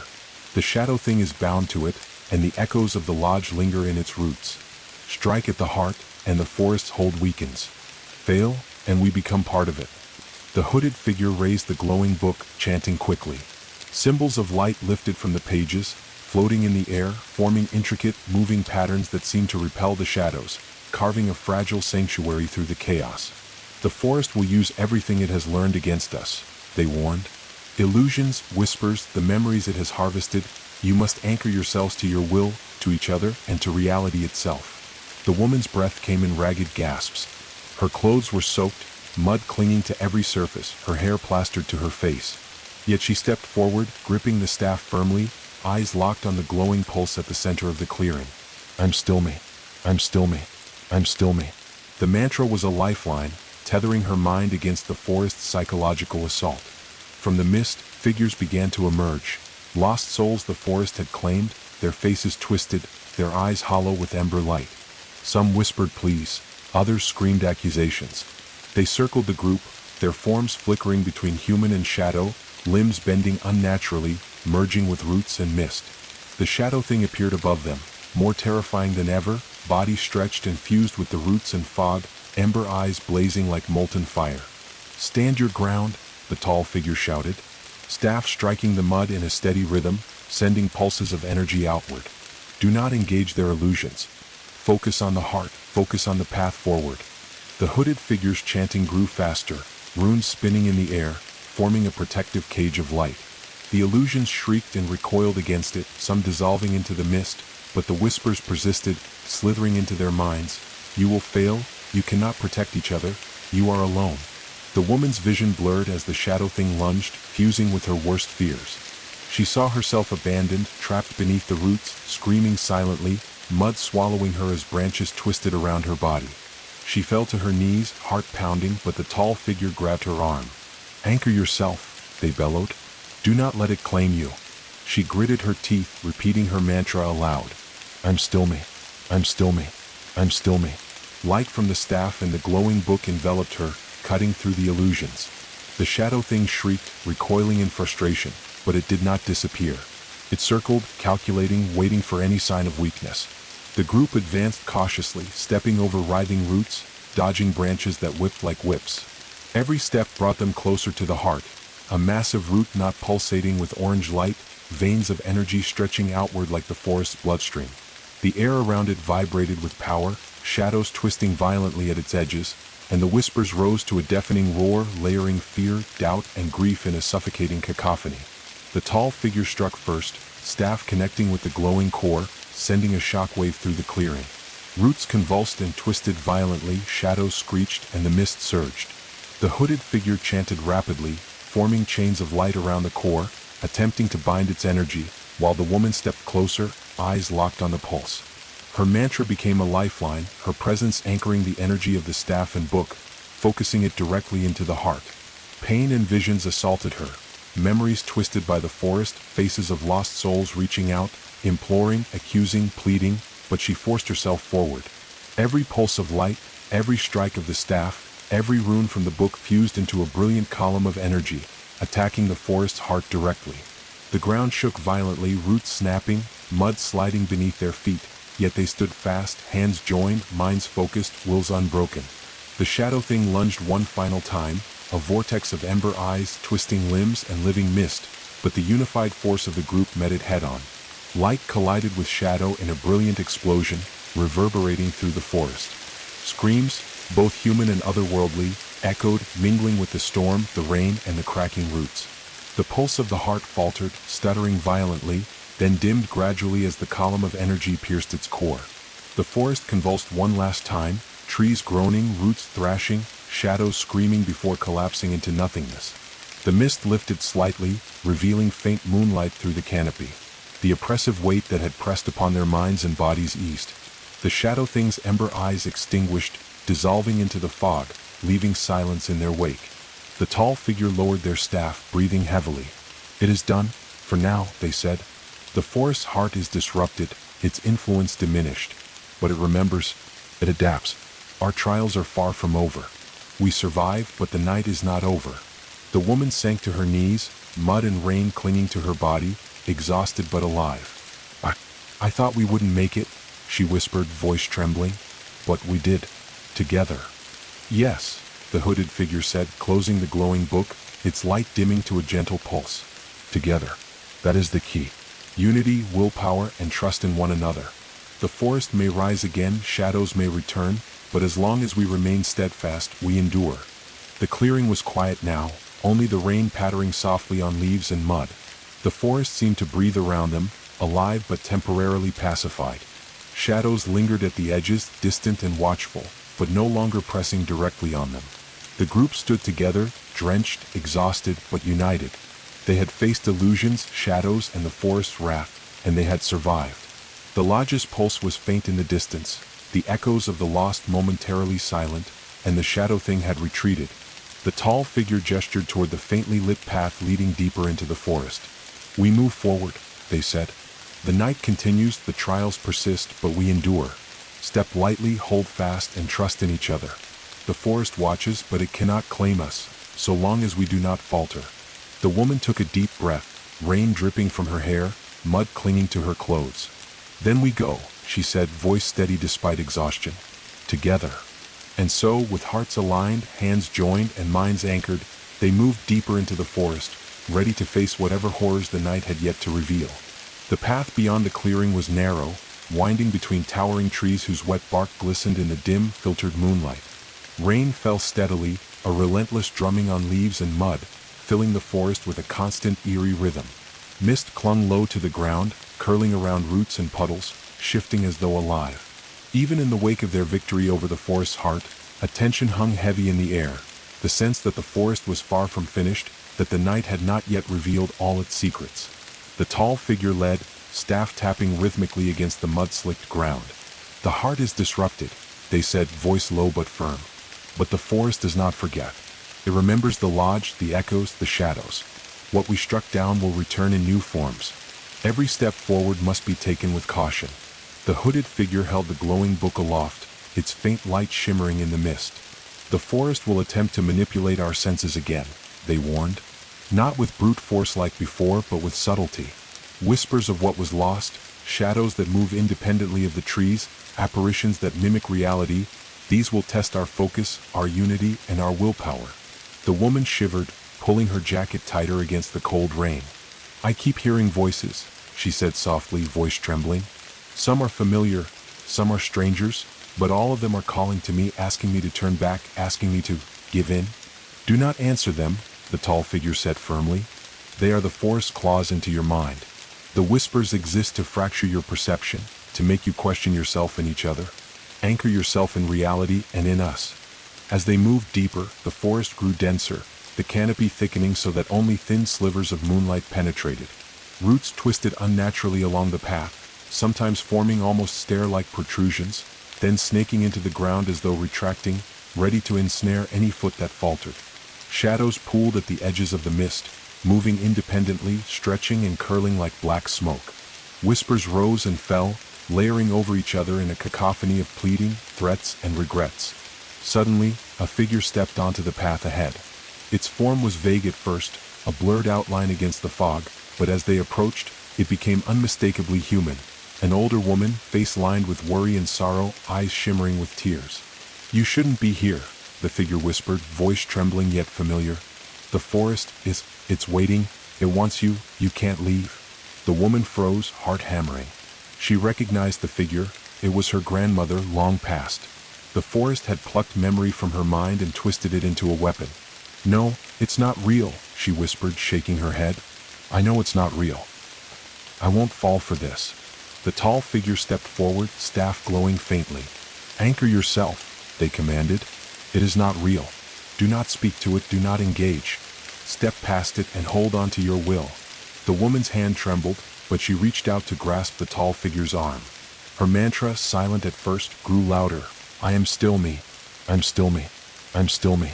The apparition's face twisted violently, mouth opening in a silent scream as it dissolved into mist, leaving behind a faint echo of her grandmother's voice, lingering in the air but powerless to touch her mind.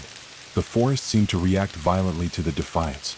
Branches snapped, roots shot up like serpents, and the shadows at the edge of the path thickened, writhing and pulsing as though alive. The mist coiled tighter around them, pressing against their senses, whispering in every voice they had ever known. Loved ones lost, regrets, moments of failure. Each whisper tried to fracture their minds, planting doubt, fear, and despair. The hooded figure raised the book higher, chanting rapidly. Runes of light shimmered in the air, forming a moving shield that pushed back the mist and shadows. Focus on the shared path. Focus on each other, they shouted. Do not falter. Every step you take together strengthens your anchor. The shadow thing reappeared, more imposing than ever. Its body fused with the mist and the trees, ember eyes glowing like molten coals, limbs stretching unnaturally as it swept around them in a threatening arc. It let out a low, guttural shriek, a sound that seemed to penetrate the very marrow of their bones. But the group held firm, stepping forward together, hands clasped, minds tethered tightly to one another and to the reality around them. Roots lashed at their boots, branches whipped at their faces, and the mud tried to swallow them whole, but they pressed on, determined. Each step forward was a victory, each heartbeat a declaration of will. The forest's whispers grew louder, more insistent, but they clung to their unity, their trust, and their shared reality. After what felt like hours, the path began to straighten. The trees thinned slightly, mist parted just enough to see faint moonlight glimmering on distant puddles. The oppressive weight of the shadows lifted marginally, though they lingered at the edges, waiting, observing, biding their time. The tall figure exhaled, lowering their staff. We have passed this trial, they said. The echoes are not gone, and the shadow thing will not be defeated so easily, but our will has held. Our unity has anchored us against the forest's attempts to fracture us. This is proof that we can endure its tests. The woman sank to her knees, rain streaming down her face. I didn't think I could resist, but we did it together. Yes, the hooded figure said, closing the glowing book. Together. That is our strength. The forest can strike at our fears, our memories, our senses, but it cannot break what we hold together. Never forget that. The group rose slowly, each step heavy but determined. Ahead, the forest seemed less immediately hostile, though its presence remained. The shadows lingered, and the distant pulse of the lodge still throbbed faintly, a reminder that their journey through the night was far from over. Together, they moved onward, hearts aligned, minds anchored, ready for whatever further horrors the forest had yet to unleash. The path ahead narrowed, twisting sharply between massive, wet trunks that loomed like silent sentinels. Rain drummed endlessly on the canopy, dripping from leaves and pooling in the deep mud beneath their feet. Mist clung to the forest floor, thick and viscous, curling around roots and broken branches as if it were alive, watching them, calculating, waiting. Even after surviving the forest's heart and the echoes of the lost, an unshakable tension pressed down upon them. Every step was heavy, not just from mud and water, but from the lingering knowledge that the forest had more trials to impose. The tall figure walked ahead with careful precision, staff tapping against the muddy ground. The forest has shifted its tactics, they said quietly. Now it will attack not only the mind but the body. Roots, mud, falling branches, and illusions that mimic real threats. Stay alert. Trust in each other. Your unity is your shield. The hooded figure raised the glowing book, symbols of light flickering and spinning above it. The forest adapts to what we resist, they said. Every fear we deny, every illusion we reject, it learns. Expect traps, ambushes, and twisted versions of familiar threats. Our vigilance must remain absolute. From the mist, shapes began to move, twisted forms, almost humanoid, but their limbs bent unnaturally, and their faces flickered like broken reflections in water. Whispers rode the rain, layered in dozens of voices, familiar friends and family, strangers, and echoes of people long dead. "Turn back. You will not survive. Leave them." The woman swallowed, gripping the tall figure's arm. It's trying to separate us," she whispered, teeth chattering. "The whispers, they're getting inside my head, making me doubt." "Anchor yourself," the tall figure said firmly. "Do not answer the whispers. They are not real. Our strength is in our unity. Focus on each other and only each other."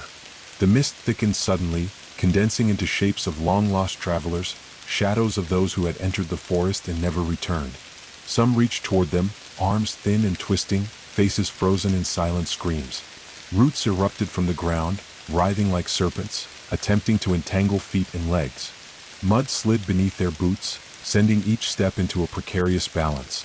Above, branches snapped, lashing downward like whips, each strike threatening to unseat them. The shadow thing emerged from the mist, body fused with roots and fog, amber eyes burning with fury.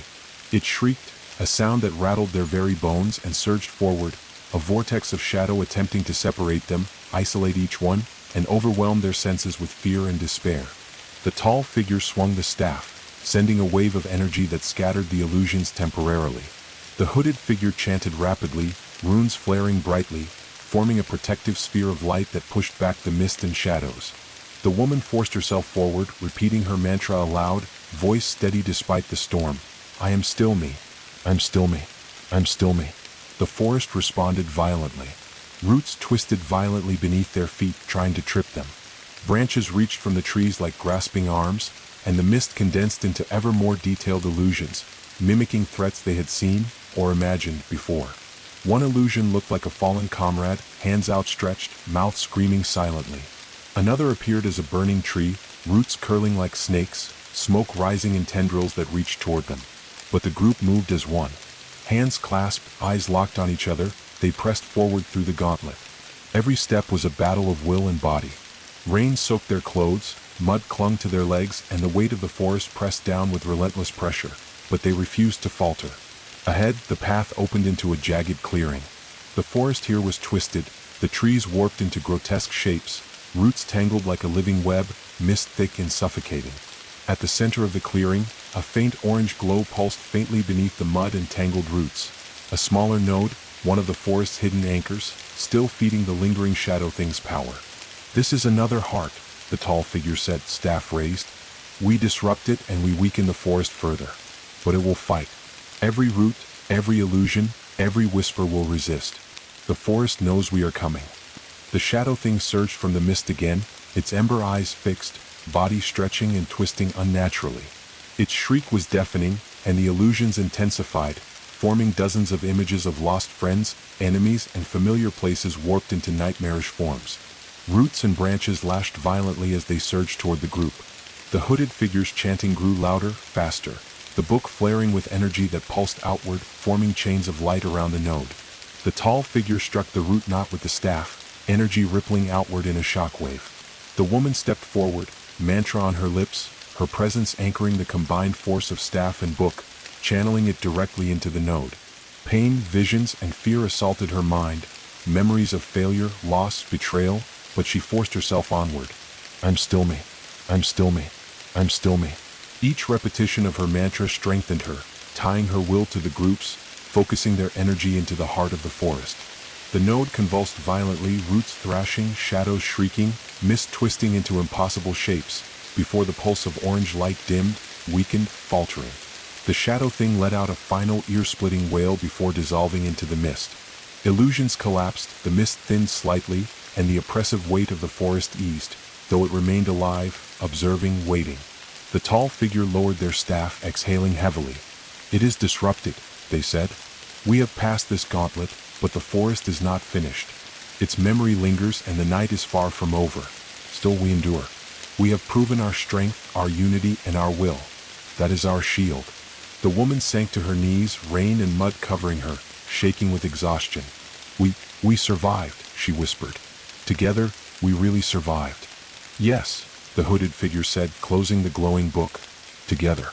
That is our strength. The forest cannot break what is united, what is anchored. It may strike again, but we endure.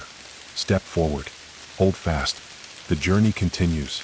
With hands clasped, minds focused, and hearts aligned, they pressed onward, deeper into the forest, prepared for whatever trials awaited in the night ahead. The forest grew darker as they pressed onward, the trees towering like silent sentinels whose twisted branches interlocked overhead, blocking out most of the faint moonlight. Rain fell in unbroken sheets, drumming relentlessly against leaves and pooling in the churned mud beneath their boots. Mist clung to the ground, curling around roots and fallen branches, thickening with every step like a living, watching presence. Even after surviving the gauntlet, a suffocating tension pressed upon them. The forest was far from done, and its patience had worn thin. The tall figure moved with careful precision, staff tapping against the mud, testing each step. "The forest adapts," they said quietly, voice taut with tension. "Every obstacle we overcome, every illusion we resist, it remembers. Now it will strike with both subtlety and brutality. Expect shadows that move independently, roots that reach from unseen corners, and illusions that prey on our senses." The hooded figure raised the glowing book, its light pulsing faintly in the fog. "The shadows will attempt to separate us," they warned. "Do not let them. Every whisper, every flicker of movement in the mist is meant to fracture your perception. Trust only your unity, your will, and reality itself." From the mist, shapes began to coalesce, tall, thin figures with elongated limbs, faces flickering between the familiar and the grotesque. Whispers slithered through the rain, voices of loved ones, strangers, and people long dead. "Turn back. You cannot survive. Leave them." The woman swallowed hard, gripping the tall figure's arm. "It's trying to make me doubt. The whispers, they're inside my head." "Anchor yourself," the tall figure commanded. "Do not answer them. They are the forest's claws into your mind. Step past them and hold fast to each other." The mist thickened suddenly, condensing into apparitions of lost travelers, souls the forest had claimed, their faces frozen in silent screams. Roots erupted from the ground, twisting toward their legs. Branches whipped violently, snapping as though trying to sweep them from the path. The shadows at the edge of the mist pulsed with life, writhing in anticipation of a misstep. The shadow thing surged from the fog, a mass of darkness fused with roots and mist, ember eyes glowing with molten intensity. Its shriek cut through the storm, vibrating deep in their bones. It attempted to isolate each member of the group, projecting visions of failure, loss, and despair directly into their minds. The tall figure swung the staff, sending a wave of energy outward. Illusions scattered momentarily, but the shadow thing's ember eyes never left them. The hooded figure chanted rapidly, runes of light spinning in the air, forming a protective sphere that held the worst of the mist at bay. The woman pressed forward, mantra rising to a defiant crescendo. "I am still me. I'm still me. I'm still me." The forest responded violently. Roots erupted like serpents from the mud, lashing at boots and ankles. Branches lashed overhead, clawing at faces and shoulders. Illusions multiplied, taking the shapes of friends, family, and lost allies. One figure looked like a fallen comrade, reaching out with imploring eyes. Another appeared as a burning tree, its twisted limbs snaking toward them. But the group moved as one. Hands clasped tightly, eyes fixed on each other, they pressed forward, each step a battle of will and endurance. Rain soaked through their clothes, mud clung to their legs, and the forest's weight pressed down relentlessly, but they refused to falter. Ahead, the trees thinned slightly, revealing a jagged clearing. The forest here was warped, the trunks twisted into grotesque shapes, roots tangled into a living web, and mist clinging thickly to the ground. At the center of the clearing pulsed a dim orange glow beneath mud and roots, a small hidden node feeding the shadow thing's remaining power. "This is another heart," the tall figure said. "Disrupt it and the forest's influence will weaken, but it will resist fiercely. Every root, shadow, and whisper will fight to protect it." The shadow thing surged from the mist again, more imposing than ever, ember eyes blazing as its body twisted unnaturally. Its shriek echoed, warping the air, and illusions intensified, forming dozens of faces and shapes from memory and fear. Roots and branches lashed violently, trying to tear them apart. The hooded figure chanted with greater urgency, the glowing book flaring brightly. Chains of light wrapped around the node, constraining it. The tall figure struck the root knot with the staff, energy radiating outward in a powerful shockwave. The woman stepped forward, mantra on her lips, her presence anchoring the energy of staff and book, directing it into the node. Pain and fear assaulted her, memories twisted, voices accusing, illusions of loss and betrayal, but she forced herself forward. I'm still me. I'm still me. I'm still me. Each repetition tied her will to the group, focusing their combined strength on the heart of the forest. The note convulsed, roots thrashing, shadows shrieking, mist coiling violently, before the pulse of orange light dimmed and faltered. The shadow thing let out a final, deafening scream before dissolving into the fog. Illusions collapsed, the mist thinned slightly, and the oppressive weight of the forest lifted, though the woods remained alive, watching. The tall figure lowered their staff, exhaling heavily. It is disrupted, they said. We have survived the forest's gauntlet, but the night is not over. Its memory remains and new trials will arise. Still we endure. That is our strength. The woman sank to her knees, mud and rain covering her, shaking with exhaustion. We really survived, she whispered. Yes, the hooded figure said, closing the glowing book. Together. That is our shield. The forest cannot break what is united, what is anchored. Step forward. Hold fast. The journey continues. Hands clasped, minds focused, hearts aligned, they moved deeper into the forest, ready to face the escalating horrors that awaited them in the night. The forest seemed to close in around them, every step forward narrowing the path as towering, twisted trees leaned over, their wet branches intertwining like the fingers of unseen giants. Rain fell with relentless intensity, hammering leaves and soaking the earth beneath their feet. Mist hugged the ground, thick and almost tangible, curling around roots and fallen logs like living smoke. The air was heavy, saturated with the scent of wet soil, decay, and something metallic that pricked at the back of their minds. Even after surviving the previous gauntlet, the tension was nearly unbearable. The forest's hunger had not been sated, and its patience had thinned to nothing. The tall figure moved ahead deliberately, staff tapping against the muddy ground. The forest senses our resolve, they said quietly. It will escalate its assaults. Expect illusions that mimic danger perfectly, terrain that shifts beneath your feet, and shadows that move of their own volition. Our unity is our shield. Do not falter. The hooded figure raised the glowing book high, runes pulsing faintly in the rain-soaked darkness. The forest will attempt to separate us, to isolate our minds and make each of us vulnerable. The whispers will intensify. The illusions will seem real. Focus on your bonds, on reality, and on each other. That is the only way forward. From the mist, vague shapes began to move, tall, spindly forms with limbs bent unnaturally, faces flickering between the familiar and the grotesque. Whispers rode the rain, voices of loved ones, strangers, and those long dead. Turn back. You cannot survive. Leave them. The woman's hand shook as she gripped the tall figure's arm. It's trying to make me doubt myself, she said. The whispers, they're inside my head, they want me to stop. Anchor yourself, the tall figure commanded. Do not answer them. They are not real. Step past them and hold fast to each other. That is your strength. The mist thickened suddenly, forming shapes of lost travelers, souls trapped and twisted by the forest. Their faces were frozen in silent screams, their hands reaching for the intruders. Roots erupted from the ground like serpents, aiming to ensnare legs and feet. Branches whipped violently, snapping like whips. The shadows pulsed, writhing, waiting for any sign of weakness. The shadow thing emerged, fused with mist and roots, its ember eyes blazing like molten fire. It shrieked, a sound that seemed to twist the very air, surging forward to isolate each member of the group. Visions of failure, loss, and despair were projected directly into their minds, threatening to fracture their focus. The tall figure swung the staff, sending a wave of energy outward. Illusions scattered, but the shadow thing's ember eyes remained fixed, calculating and relentless. The hooded figure chanted rapidly, runes spinning, forming a protective barrier of light that pushed back the mist and shadows. The woman pressed forward, mantra on her lips, voice rising above the storm. I am still me. I'm still me. I'm still me. The forest responded violently, roots writhing like snakes, branches lashing from above, illusions multiplying to form shapes of friends, family, and lost companions.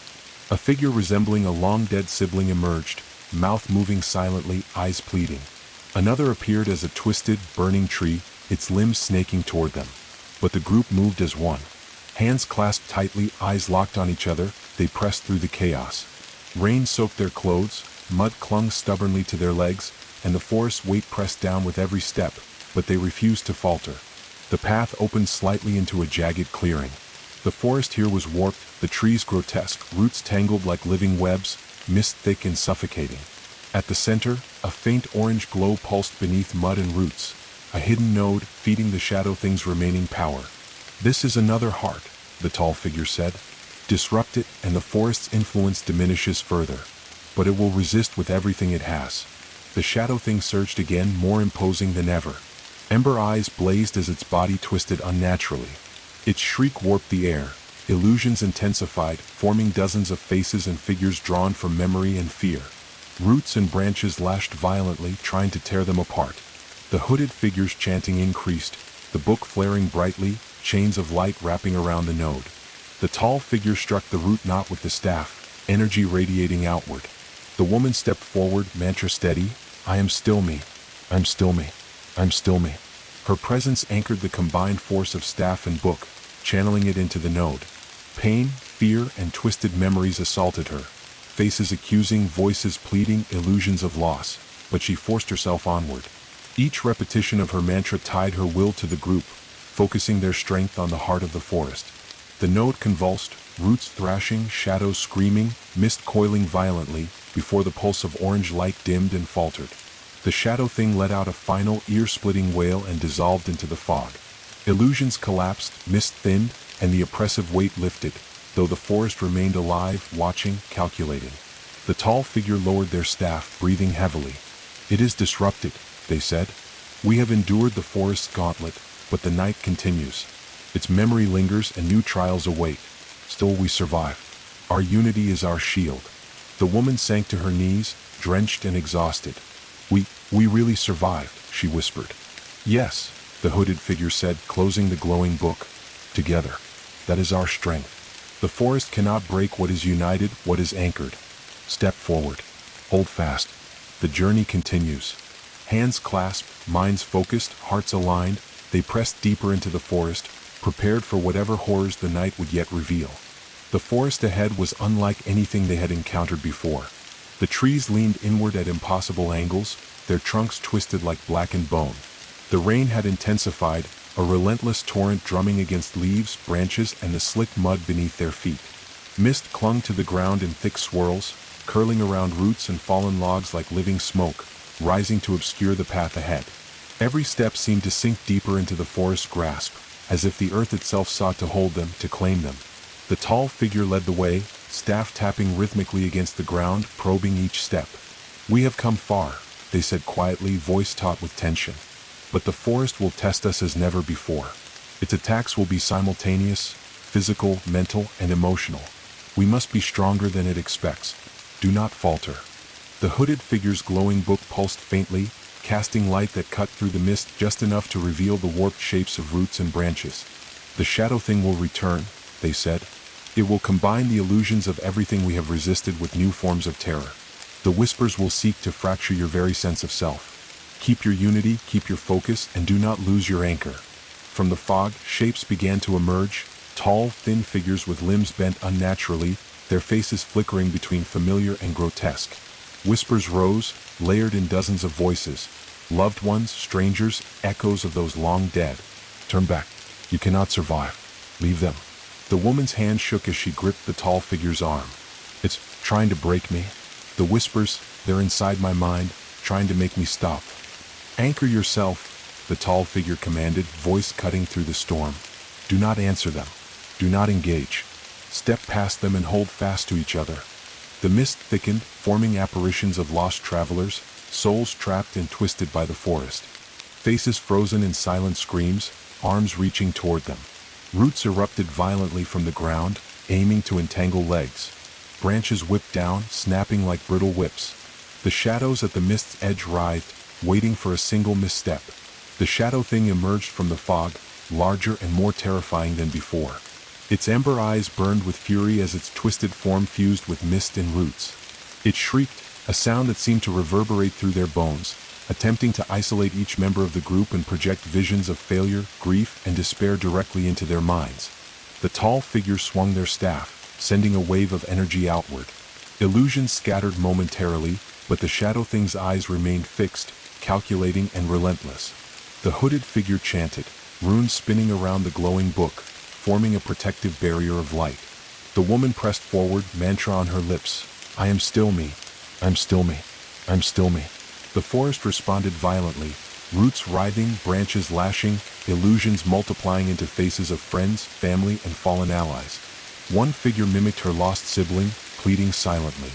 Another became a burning, twisted tree, its limbs writhing toward them like snakes. But they moved as one. Hands clasped, eyes locked on each other, every step a battle of will and endurance. Rain soaked their clothes, mud clung stubbornly to their boots, and the forest's weight pressed down on them, but they refused to falter. The path opened slightly into a warped clearing. Trees stood like grotesque sculptures, roots tangled into living webs, mist clinging thickly to the ground. At the center, a faint orange glow pulsed beneath mud and roots, a final hidden node feeding the shadow thing's remaining power. This is the final heart, the tall figure said. We disrupt it and the forest will be weakened permanently. But it will fight with everything it has left. Every root, every shadow, every whisper will resist. The shadow thing surged forward again, more imposing than ever.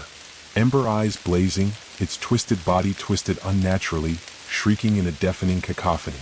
Illusions multiplied, forming dozens of faces from memory and fear. Roots and branches lashed violently, trying to tear them apart.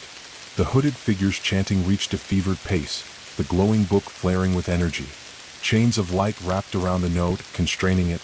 The tall figure struck the root knot with the staff, sending a shockwave through the clearing. The woman stepped forward, mantra steady, anchoring the energy of staff and book. I am still me. I'm still me. I'm still me. Pain, fear, and twisted memories assaulted her mind. Faces accusing, voices pleading, illusions of loss. But she pressed forward. Every repetition tied her will to the group, focusing their strength on the heart of the forest. The node convulsed violently. Roots thrashed, shadows screamed, mist coiled like a living creature. But the pulse of orange light faltered, dimmed, and finally collapsed.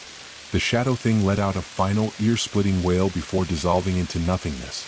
Illusions shattered, mist thinned, and the oppressive weight of the forest lifted, though the woods remained alive, watching silently. The tall figure lowered their staff, exhaling heavily. It is done, they said. The forest's heart is broken, its influence weakened. We have survived the final threshold. The night is not over, but we endure. Our unity, our will, and our resolve have carried us through. The woman sank to her knees, drenched and exhausted. We really did it, she whispered. Yes, the hooded figure said, closing the glowing book. Together. That is our strength. The forest cannot break what is united, what is anchored. Step forward. Hold fast. The journey continues. Hands clasped, minds focused, hearts aligned, they took a moment to catch their breath, aware that dawn was approaching. The rain had slowed to a gentle patter, and faint light broke through the mist, illuminating the warped, wet forest around them. Though the shadows lingered at the edges, their menace had been diminished. For the first time in what felt like an eternity, the forest seemed almost still, almost watchful but not immediately threatening. They had faced the gauntlet, endured illusions, resisted whispers, survived the shadow thing, and broken the forest's heart. One step at a time, they would leave the forest behind, carrying the scars, the memories, and the hard-won strength of survival into whatever awaited beyond the trees. The first pale light of dawn filtered through the dense canopy, painting the wet leaves with a muted gold that shimmered like molten glass. The rain had softened to a drizzle, tapping gently against the trees and pooling in shallow puddles on the forest floor. Mist lingered, curling around roots and fallen branches, but it was thinner now, almost tentative, as if the forest itself were catching its breath. After the relentless gauntlet of shadows, whispers, and illusions, a fragile calm had settled over the land, but the air was still heavy with the memory of what had occurred. The group moved cautiously along the narrowing path, boots sinking into the mud, hearts still pounding from the final confrontation with the shadow thing. The tall figure led, staff tapping steadily against the ground, eyes scanning the forest with a quiet vigilance. We have passed the night's trials, they said softly, voice resonant yet calm. The forest's heart is broken, but it will not forget. Its echoes linger in roots, in mist, and in memory.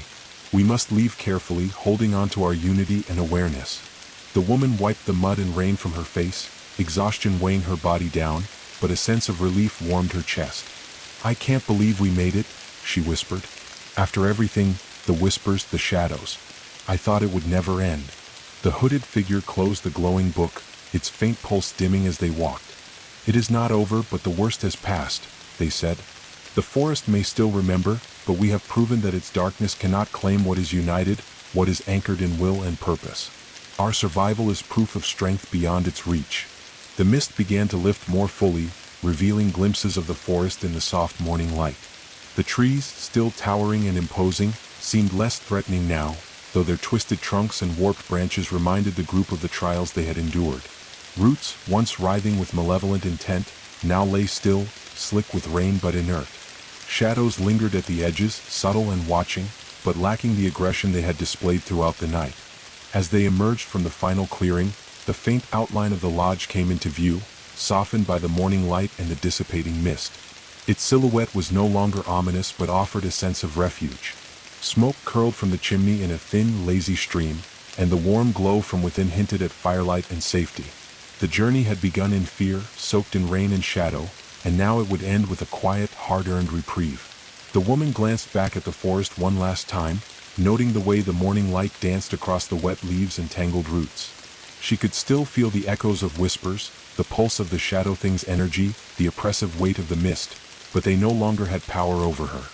Her mantra, repeated countless times through the night, still resonated in her mind. "I am still me. I'm still me. I'm still me." It had anchored her, carried her through, and now it allowed her to step forward into the light with clarity and resolve. The tall figure raised the staff once more, as if acknowledging the trials they had overcome. "The forest remembers," they said quietly, "but we have left our mark. Not in destruction but in endurance. It will watch, but it will no longer control. Take this lesson with you. Unity, focus, and will can overcome even the darkest of places." The group approached the lodge cautiously, the warm glow of the windows promising shelter and respite. As they crossed the threshold, the forest behind them seemed to sigh. A subtle shift in the air, the rustling of leaves without threat, the last of the whispers fading into silence. They were wet, exhausted, and forever changed, but alive. They had faced the forest's darkness, endured the gauntlet of shadows and illusions, and emerged not only surviving but victorious. Inside the lodge, the fire crackled, throwing dancing light across the worn wooden walls. The hooded figure set the glowing book carefully on a table, its faint pulse now steady, calm, and protective.